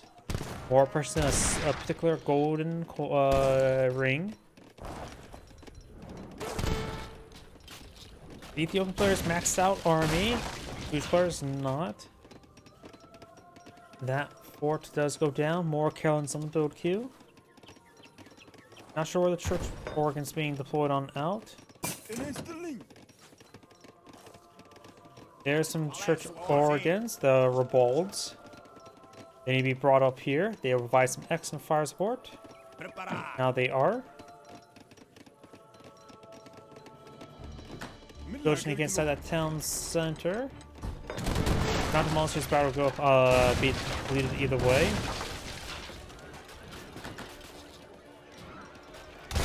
Quick forward does take a bit of fire.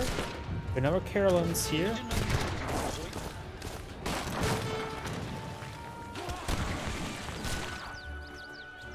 Try and get us Rebolds,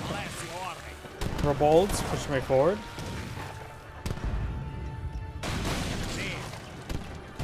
Rebold does 50% less damage versus artillery, does do siege damage. Garcinas taking some damage there. Orc guns firing away. Getting some damage. Blue's army just going in piecemeal. Doesn't look good for blue right now. Cannons all rotating around. We got some Cheyenne riders up on the field. Don't see them particularly good right now. Rebolds firing away against good damage. He's trying to push forward to take out those leather cannons. Avon's slapping those falconets. Looks like Red's army is going down. Large thanks to these Rebolds firing uncontested. Does finally lose one. Shotai Warriors charging way forward. Shine Riders and the Raws advancing as well. 4 of the Organ guns still alive, and Red's army does go down. That fight looked bad for blue, but since the revolts did not go down, they just did massive damage there. Hello. Blue did take some losses, but blue still has all of his villagers on the field. At least 99. Now I got age for the Swedes. Going with the King's Musketeer, I have no idea what that provides.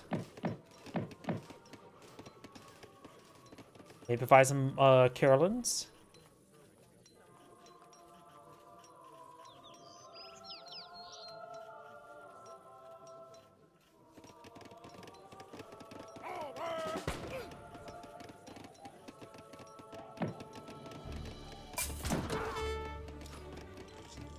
Players almost maxed out on his army, going for a good number of Shotel warriors. 19 damage versus 27. Gives a slight attack speed that's still inferior to Carolyn's in melee. They have 20% melee resist. Shotel warriors only has 10% range resist. Everything up here is now rebuilt. Now got crop rotation, and as well as Solmonic Dynasty. And going for a good number of champion Gaussianas, and that will give him pop cap. He has some natives, including this one, to perhaps get in some more supplementary cavalry. They won't be particularly good, but extra mass is extra mass. And right now he has quite a bit of food and wood, so these natives are just... Oh no, yeah, they cost influence. Never mind.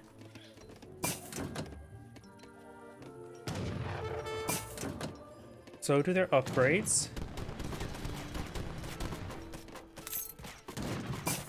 Slowly pitching away, firing away against these torps. Copper mine still living in as well. Plus 1 influence there. Now he gets influence per kill. Mass cavalry's not been researched. Going for heavy cannons. Heavy cannons should be very useful right now. So just fed in Carolines. Got some plantations on the field.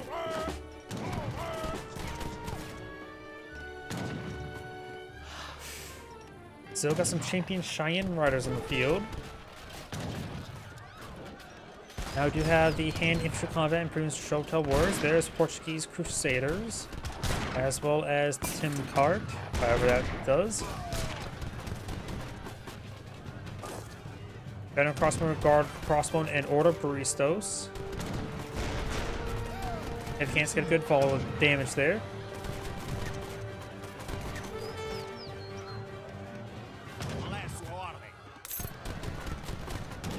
Carolines push way forward. Our Balkans needs to start engaging these Carolines. Gaussian holding the line. Closer it gets, the higher their attack speed. He's charging way forward, does take out one of those Balkans. Now got some Order Baristos, which cost 40. They only have plus 25% damage versus heavy infantry, so not really a hard counter, more of a soft counter. Getting some damage there. Shotel Warriors charging forward, maybe trying to eye for some villagers. Got a factory back there. He needs it to cast on probably a few heavy cannon production. These heavy cannons slowly go on down. Got more forces here, more Shotel Warriors and Cheyenne Riders. Oh, he has also got a second Rouse, and looks like red does back of the game now. That's Angry saying, "Thank you for watching," and on to the next replay. Wrong button.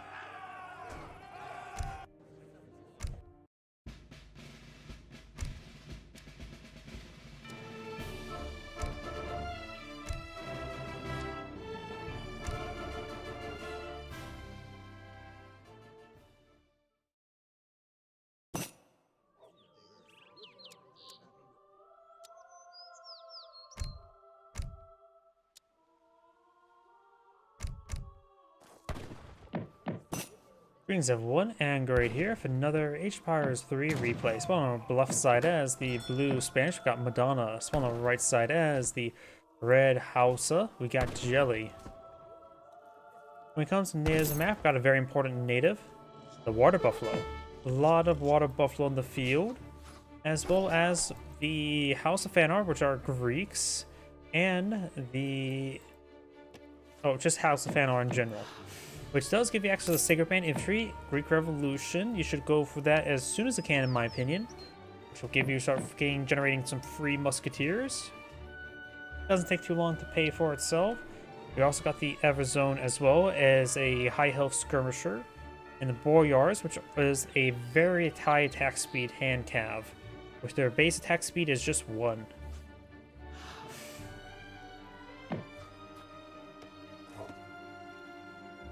Preparado.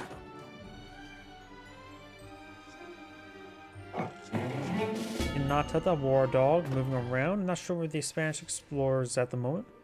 Explorer has a deck. It is the Spice Semi FF. So somewhat fast fortress. We got Spice Trade here. Let's see, got a lot of economic cards. No military cards really here. Villagers first does have Marvel Seer. This does add basically 3 villagers worth of coin income as well as the 3 villagers. But of course, 3 villagers allows you to get food, while this just provides you coin. Fast age up here. But still a good card to go for in the interim, especially for the Spanish, who gets their shipments much quicker. Also got the Viceroy of New Spain, give you access to Haciendas, giving me access to some various stuff. The Labros for Lancer effect, and Spanish gold, factories, and heavy cannon.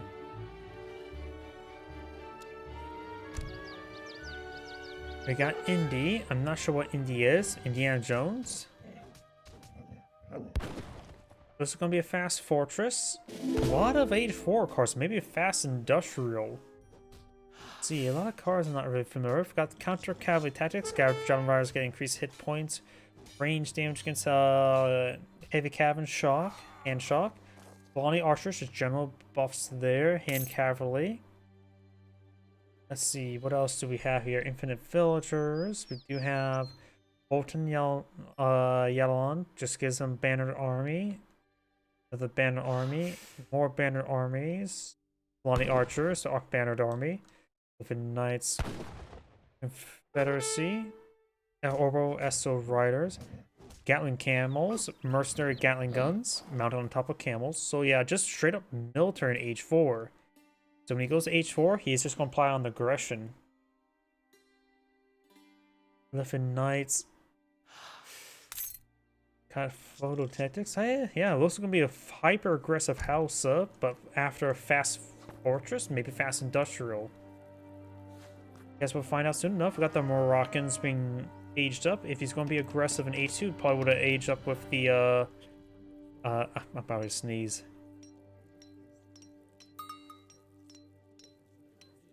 A song high for the Raiders, and that sneeze is not coming out.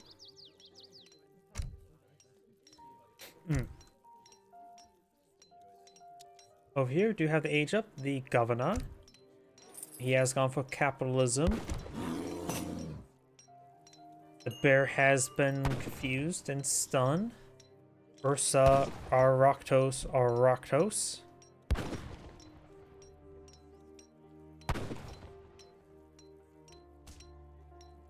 No longer unbearable to stand around. And steals treasure chest. Dwarf wood. Who cares about the treasure on the inside? It's made. The treasure chest is made out of wood.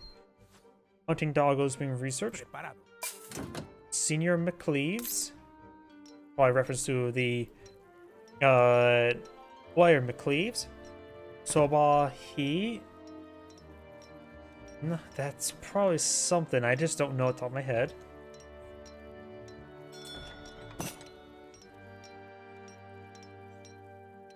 Now have the Hausua Kingdom, one of the few non-military cards he has in his deck, which gives him the age up will complete first, so this will give him 1 university, 1 trade, 1 cattle.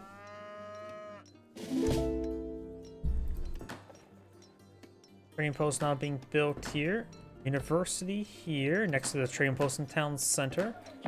Just need to put a castle perhaps right around here. This trade post have moving around these Sanga cattles. There's the fortress there. Maybe that's in range of the university. I don't know the range of the university and or effect. Probably close enough. You can tell by the icon here. You can see the town center, University Town Center. Still being built, still being built. For the Spanish, we got Hussars, got the early Spanish cavalry.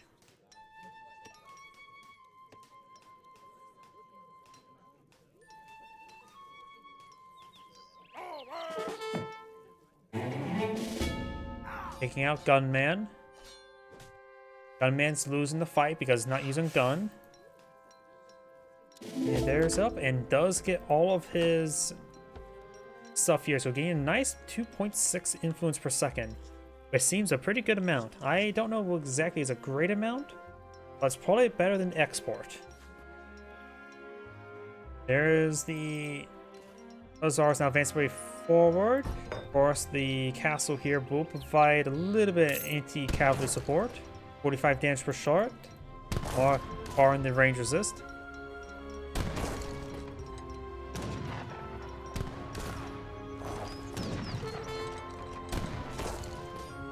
One villager will go down. Did not task that one. Now we got the castle or Fortress H going for the Songhai, which does give him the greater big button. And those villagers push a little bit too far forward.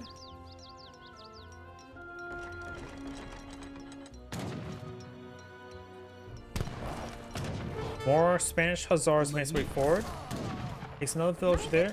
This villager looks like to go down. He may need to pull out some levied bowmen or spearmen if he's desperate enough. So 15 villagers versus 27. He's pretty far behind the villager production.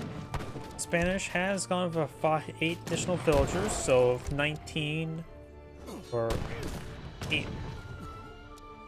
Yeah, 19 versus 15 plus what, 2? 17?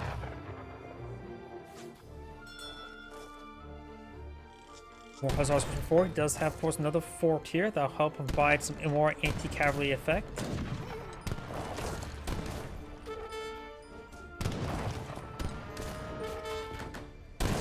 Town center is a garrison with 9 out of 10 villagers. He does have the Greek Revolution, so he will eventually get some for Sacred Band infantry, which are a heavy infantry unit. Going to be very useful against these Hussars.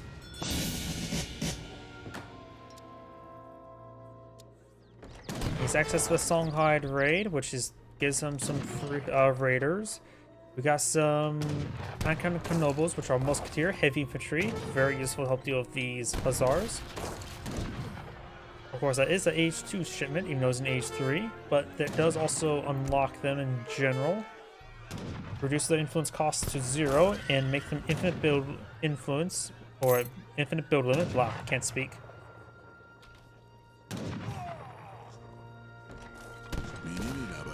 Got some huge chests of coin and a dead Emir.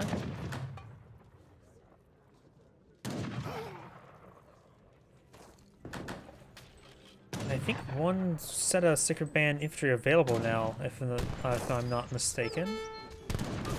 Let's try and collect that coin a bit more. Are these Hussars probably going down? Does fall back there. There's the musketeers.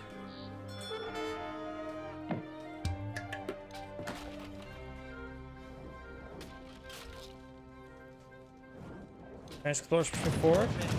If he has some yeah, it is available. It says rank 2. You can hit that button, get around Sacred Band infantry to immediately support out these guys. Effectively doubling the damage output.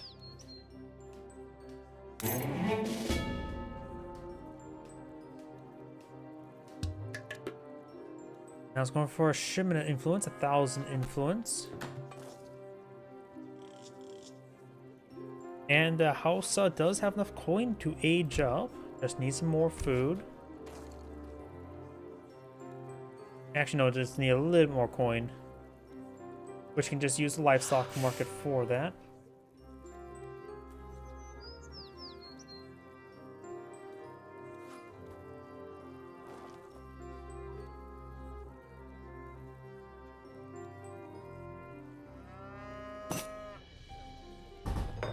Auto repair enabled. Is it right there? Yep. Looks. No, it's not right there. Oh, it is right there. I'm just going crazy. We have now the Ethos Monasteries, which will give them 2 mountain monasteries while tasking both these coin mines. Those are usually Ethiopian, which can provide influence. Can also use them to provide influence. Not sure. Blue's not gone for his own House of Fanars. Blue is eyeing for a town center here. Both players age 3 right now. Got Spanish gold, of course. Then into a shipment of wood.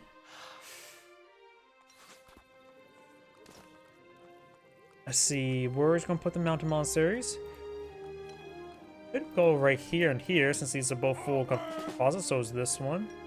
Right there. Not sure that's a good spot, but he's going for exterior ones, a little bit easier to hit. He's also put them at heretical angles. You monster.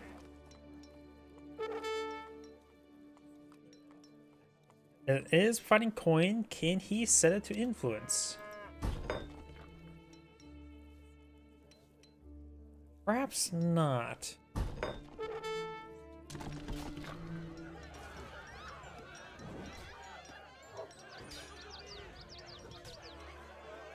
That's what the town center. Red or blue has quite a bit of armor here. A good number of Rodialos, which are heavy infantry.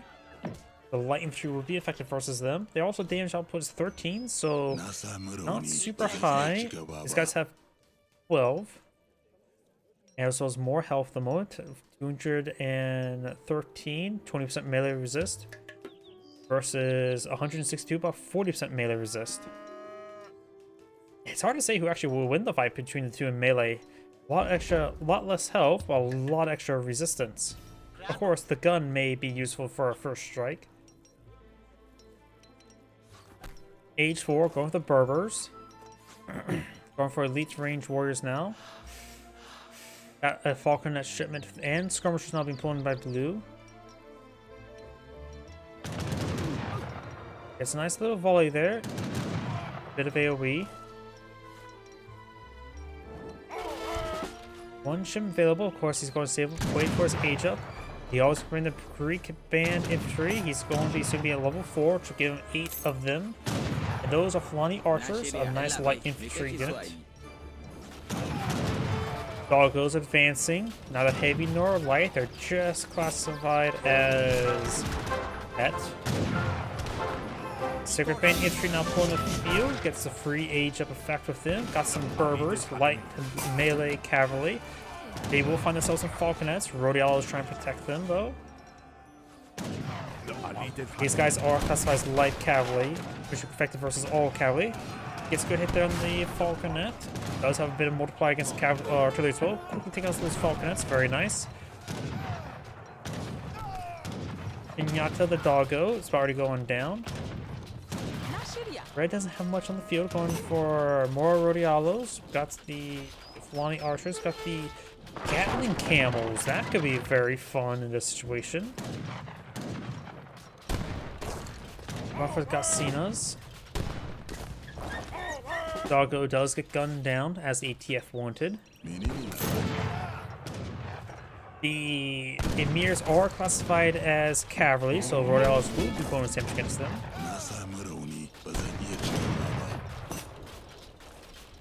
Gatling camels almost complete.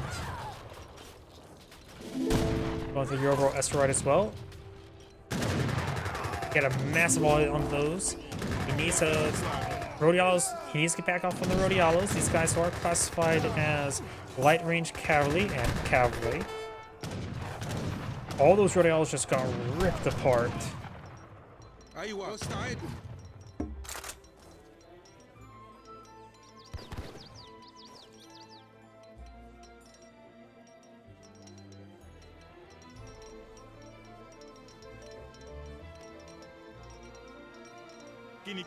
Yorgro Esso Riders have massive resistances, but they will degrade over time. They're effectively a militia heavy cavalry. They get increased attack speed as their health gets lower. Radials engage, skirmishers as well. Radials like really like to stack on up so the AoE damage will be effective versus them. They get ripped apart by these Gatling camels. They have 3 attack speeds, so their attack speed is very good. And looks like Blue backs the game. The Gatling camels were too much for him. This Angrade saying, thank you for watching, and on to the next replay.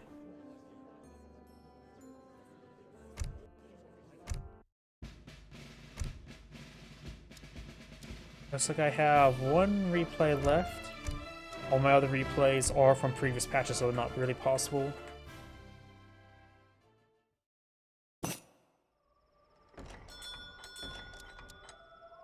Oh, that's quite sensitive.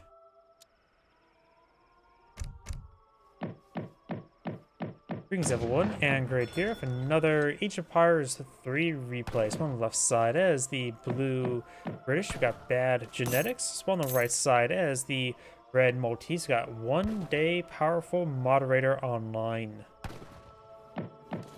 Relatively unique name, to say the least. When it comes to natives of the map, got a very important native, the Yak. They tend to talk back. Don't take that slack. Give them a good smack. We also got the Shaolin Temple, give you the Rattan Shield, which is a shock infantry unit that does have Lancer damage multipliers. And the Tengri Shrines give you extra Lipkar or the Tatar Archers, which has a really high attack speed, and some local doggos.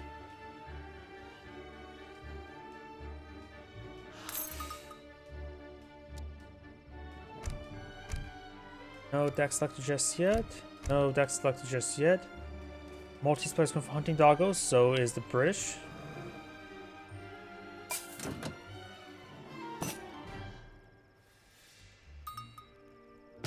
Red will be escorting some yaks back home. Suppose either player can perhaps wild livestock pen to get them fattened up a little bit quicker. I wonder if any of them have a card to give them, what was it, 6 sheeple and a livestock pen? Brits can also get the foaling mill card as well. Let's see, you've got 1v1 land, looks like relatively standard British. We do have possible fast fortress, a lot of possibility. Not really manor boom, got a lot of wood cards, probably for the manors. Got the Glorious Revolution, got, it could also be for rangers, hard to say top of my head. Also Gentleman Pike. Over here for the Maltese. New. Got some cards here I don't recognize. What's this card? Advanced Commanderies. Commanders gain additional garrison space and may deploy units more often. Reduce the cooldown of the ability by 50%. Oh, so we may see... Oh, we may see some Command & Conquer 0-hour GLA tunnels effect. I hope he likes playing GLA. I heard they have some very spicy units in form of toxins and anthrax.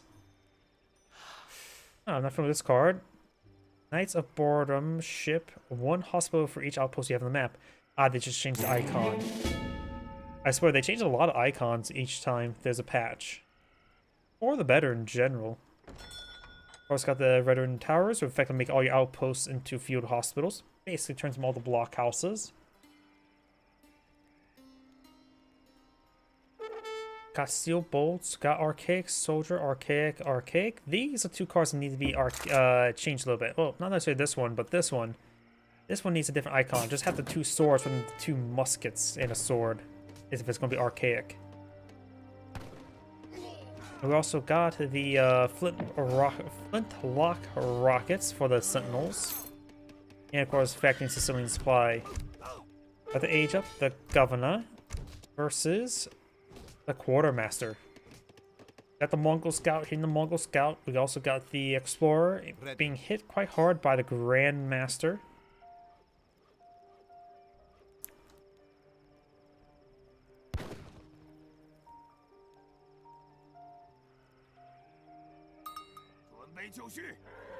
Red does find a yak. Red kills the yak. He talks back. Don't give him a smack. And slit its throat. We now have the German tongue being researched by the Maltese.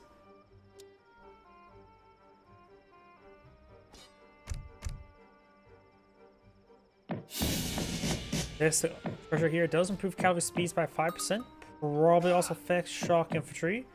Whether that matters in this situation.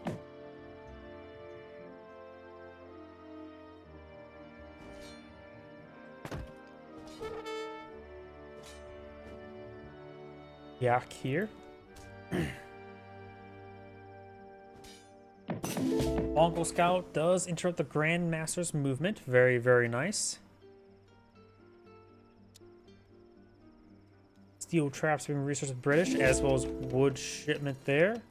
British player does have 12 villagers on wood, so maybe eyeing for a little bit of mana boom. Can't really say for sure at the top of my head. Do now got the Winganon Court constructions. Gather villagers, course gather near defensive fortifications. Villagers commanderies. And town centers. That's a church. Commandery has been put over here. I really think the commandery should have a different sound effect rather than fort sound effect. It is nowhere near a fort. It's closer to an outpost, so if it has an outpost sound effect, that makes more sense.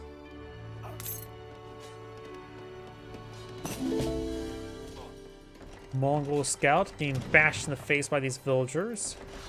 He has offered a staggering 5 damage per strike, while Settlers offer 10 damage. After all, second minute is much greater than sword. Just use the butt of the gun. We got quite a bit of infrastructure here deployed up at blue. Outposts and 2 barracks. Going for Longbone, so that's why he's going for mass Longbone. Okay, so that's what he's eyeing. Pikemen do offer good torch damage as well. He can mix on in.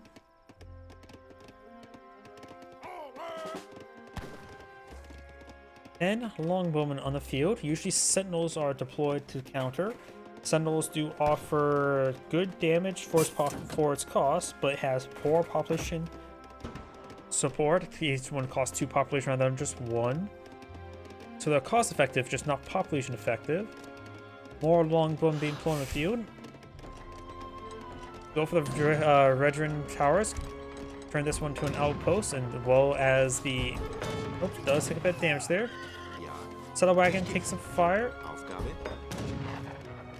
Of course, Longbone have really poor siege damage. Pocket of Mines researched by Red. More Longbone people in the field. Blue needs eye. Yep, he's going for a round of pikemen. He needs to go with the Redrin Towers, which will give him effectively 4 blockhouses. Though the commandery needs probably to pull out some Order Hussars. Right now, he's vulnerable to Hussars, though the pikemen would definitely change that.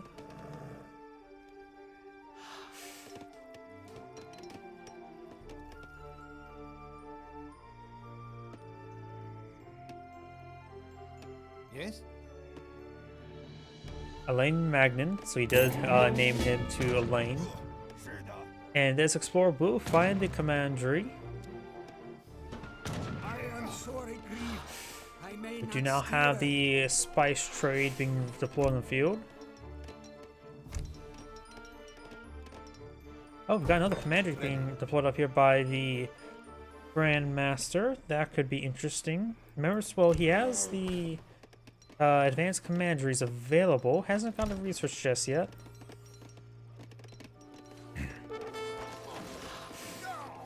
I hear... What am I hearing? I hear archer fire.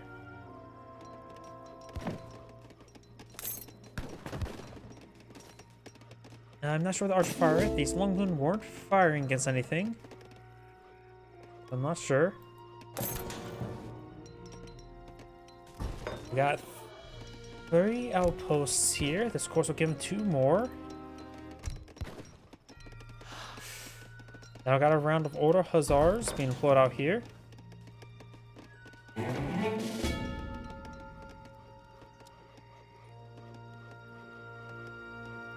Was this a manor?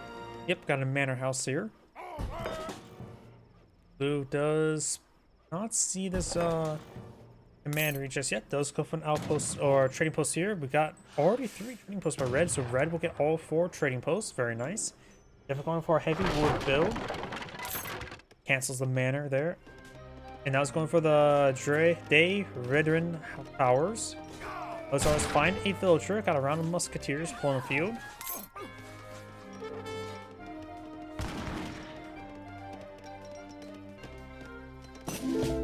That Hussar can just be annoying. We got stagecoaches being researched by red. Very nice.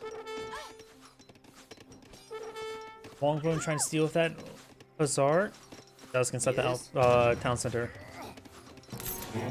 More pikemen being put out by red this time. Helping torch down this stuff. The adventurer being deployed in the field. And we got a commander now way down here. Which blue may find it soon enough.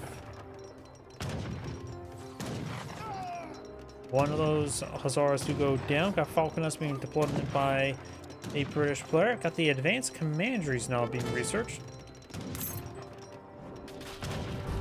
I think it's the veteran towers there. There's some pikemen. Pikemen will lose versus musketeers in melee. So he can start just pushing forward, trying to torch down some stuff. More pikemen being pulled in by red. He's just going to be going for exotic hardwoods. He's definitely going for wood-based economy. He has commanderies everywhere. Didn't commanders have like a build limit? 4 out of 5?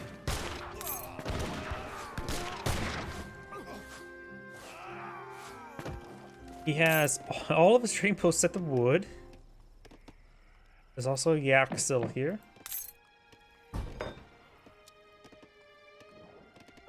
Musketeers, and those are shipment musketeers against pikemen. That's more than plenty. Musketeers are better than pikemen in melee. 9 musketeers plus 5, so that's another 19 musketeers on the way. Outpost has gone down. Down south, there's some pikemen. More pikemen being pulled in the field.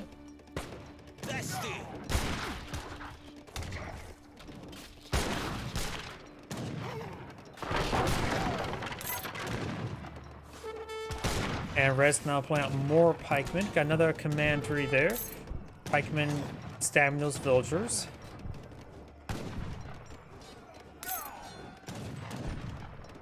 That is a large number of Maltese pikemen. He's getting inside the Horde commandery. He can pop those out anywhere.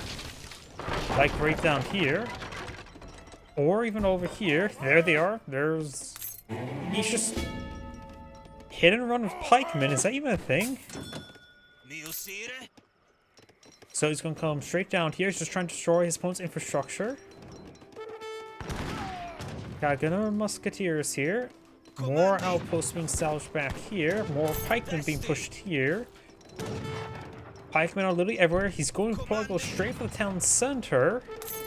That stuff up here is being destroyed. He has falconets. Longbow not exactly anti-infantry. And he's of course way out of range. Militiamen push way forward. All the same DPS in melee as the range. Villagers being passed on forward, trying to bash their guns in onto these pikemen. Villagers do beat pikemen in melee.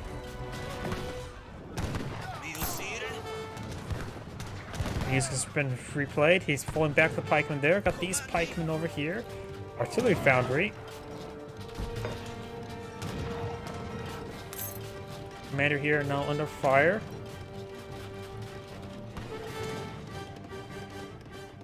Azara does go down there. More pikemen. Pikemen eyeing straight for the outpost. Up here, pikemen. Just pikemen for the Maltese. I have no idea if this is going to be successful. On paper, it will seem like the Maltese player will lose, but he is being very mobile with these pikemen. There goes an outpost. There's our destroyed barracks there. Commander's going to go on down. This commandery will be found soon enough. We got a barracks underneath it.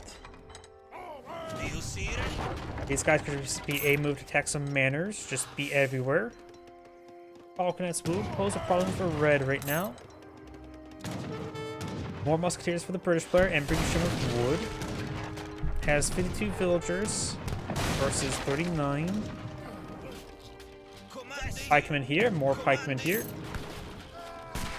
Musketeers here. Commander at full health, which does have 27 pikemen on the inside. There's the pikeman. Villager may go down. That is a barracks. Falcon is straightforward. Commander under fire. Does do 75% less damage versus villagers. One ship available. Going for the get some hospitalers. One hospitaler for each thing you have. Which right now, which will give him 7. Pikemen here. Pikemen here. Villagers up here. Another commandery here. Gotten more commanderies here. Villagers trying to stop it. Blue's Townsend has gone down. Villagers bashing and poking the villagers in. Outpost slowly going down. Do now have more settlers there. This will provide him 6 hospitalers. If you can rally them onto these falconets, that'd be great. The villagers getting slowly stabbed. They probably should just try standing and fighting. Blue or red is still age 2 versus blue's age 3. Up here, more settle wagons. Red sunset has gone down. This commander has gone down. Pikemen here engaging villagers. I don't know how many villagers can pikemen engage, and vice versa. Got musketeers not firing away. Villagers standing and fighting. They do have the Second Amendment in research, the blunderbuss. Now we've got archaic soldier hit points. That could be very useful. Something happened up here. More pikemen are here. So we've got all these trading posts here. The villagers could find the falconets and bash its heads in, but Blue's trying to go for another town center here. Maltese players 41 villagers versus opponents 23. So overall, red is winning the villager fight. We got socket bayonets improving musketeers melee damage, which should actually be pretty useful against all these pikemen. Not sure where the hospitals may have went. Does spot stuff down here. Got some villagers here. They could perhaps build a commandery for an ambush. Another commandery being built here, as well as some outposts, which of course act as barracks and slow down the musketeers, or the these are blues pikemen. Grandmaster still here. We still got this commander here as well, which currently has no units inside of it. Got a big round crossbow, which are a soft counter to heavy infantry. He's not age 3, so can't get steel bolts to make them more of a hard counter.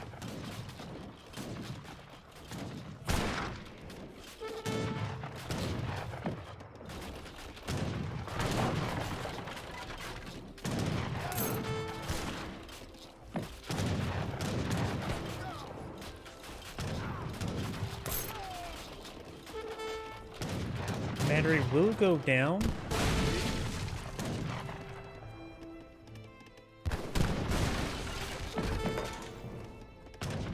Got around hussars, and these are mostly longbowmen here. Crossbow engage the musketeers, so if the hussars pop out, they can get some good work done. Order hussars, full round of them, and they should be able to take out those falconets. That's a very important kill there. Maltese players 36 village versus the British players 27. These good hits are on those longbowmen.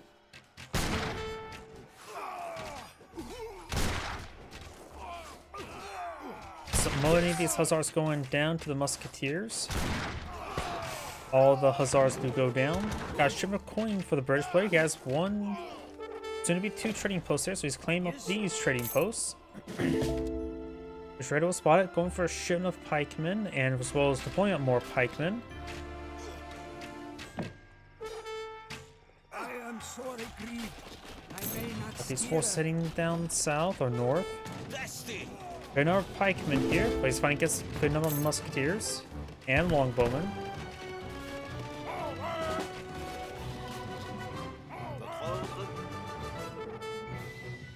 Of course, as well, the Maltese player has researched was exotic hardwoods, improving collection rate by 20%. Crossbow taking a lot of free damage there. Pikemen pushing out these trading posts. Right now, villagers are collecting a 0.88 wood per second, which is actually very high. More crossbows in the build queue.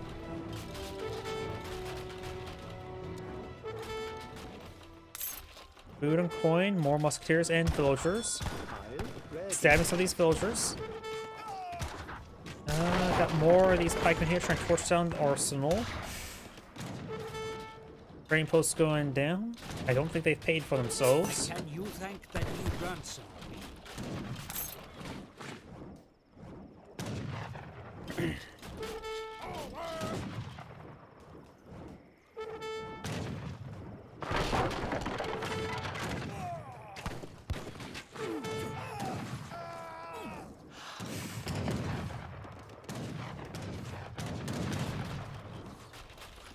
Commander's trying to going down there. Got these forces trade forward, but he's fighting against a large amount of defenses here. So you will win, probably will take out the commandery. Won't be a great win though. And he still has one commandery down south. Takes it out. Got some militiamen also being brought in as well.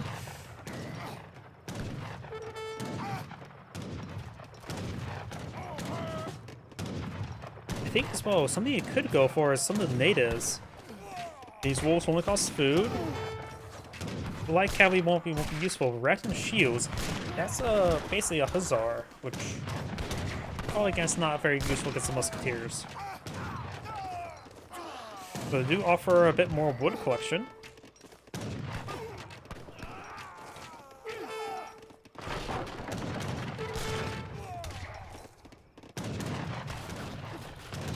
Of course, a couple outposts here which can deploy out some stuff. Not pulling out anything at the moment. No commanders up north. This appears to be his last commander on the field. Nope, there's another one being built there.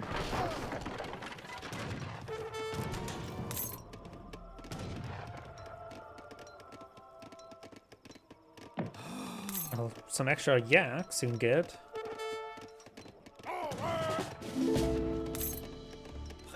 That is a good number of crossbowmen, which the hussars could take them out. We got the brick of pikemen here, moving faster than the musketeers by a significant amount.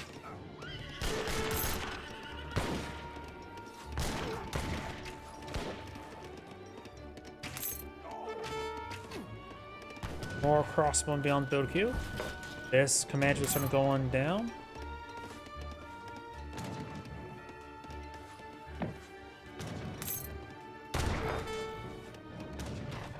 Try to go for another commandery there. Reg is now pushing forward with a massive army on the field. We've got 35 villagers versus 36. And looks like blue backs of the game. As Angray is saying, thank you for watching, and on to the next replay.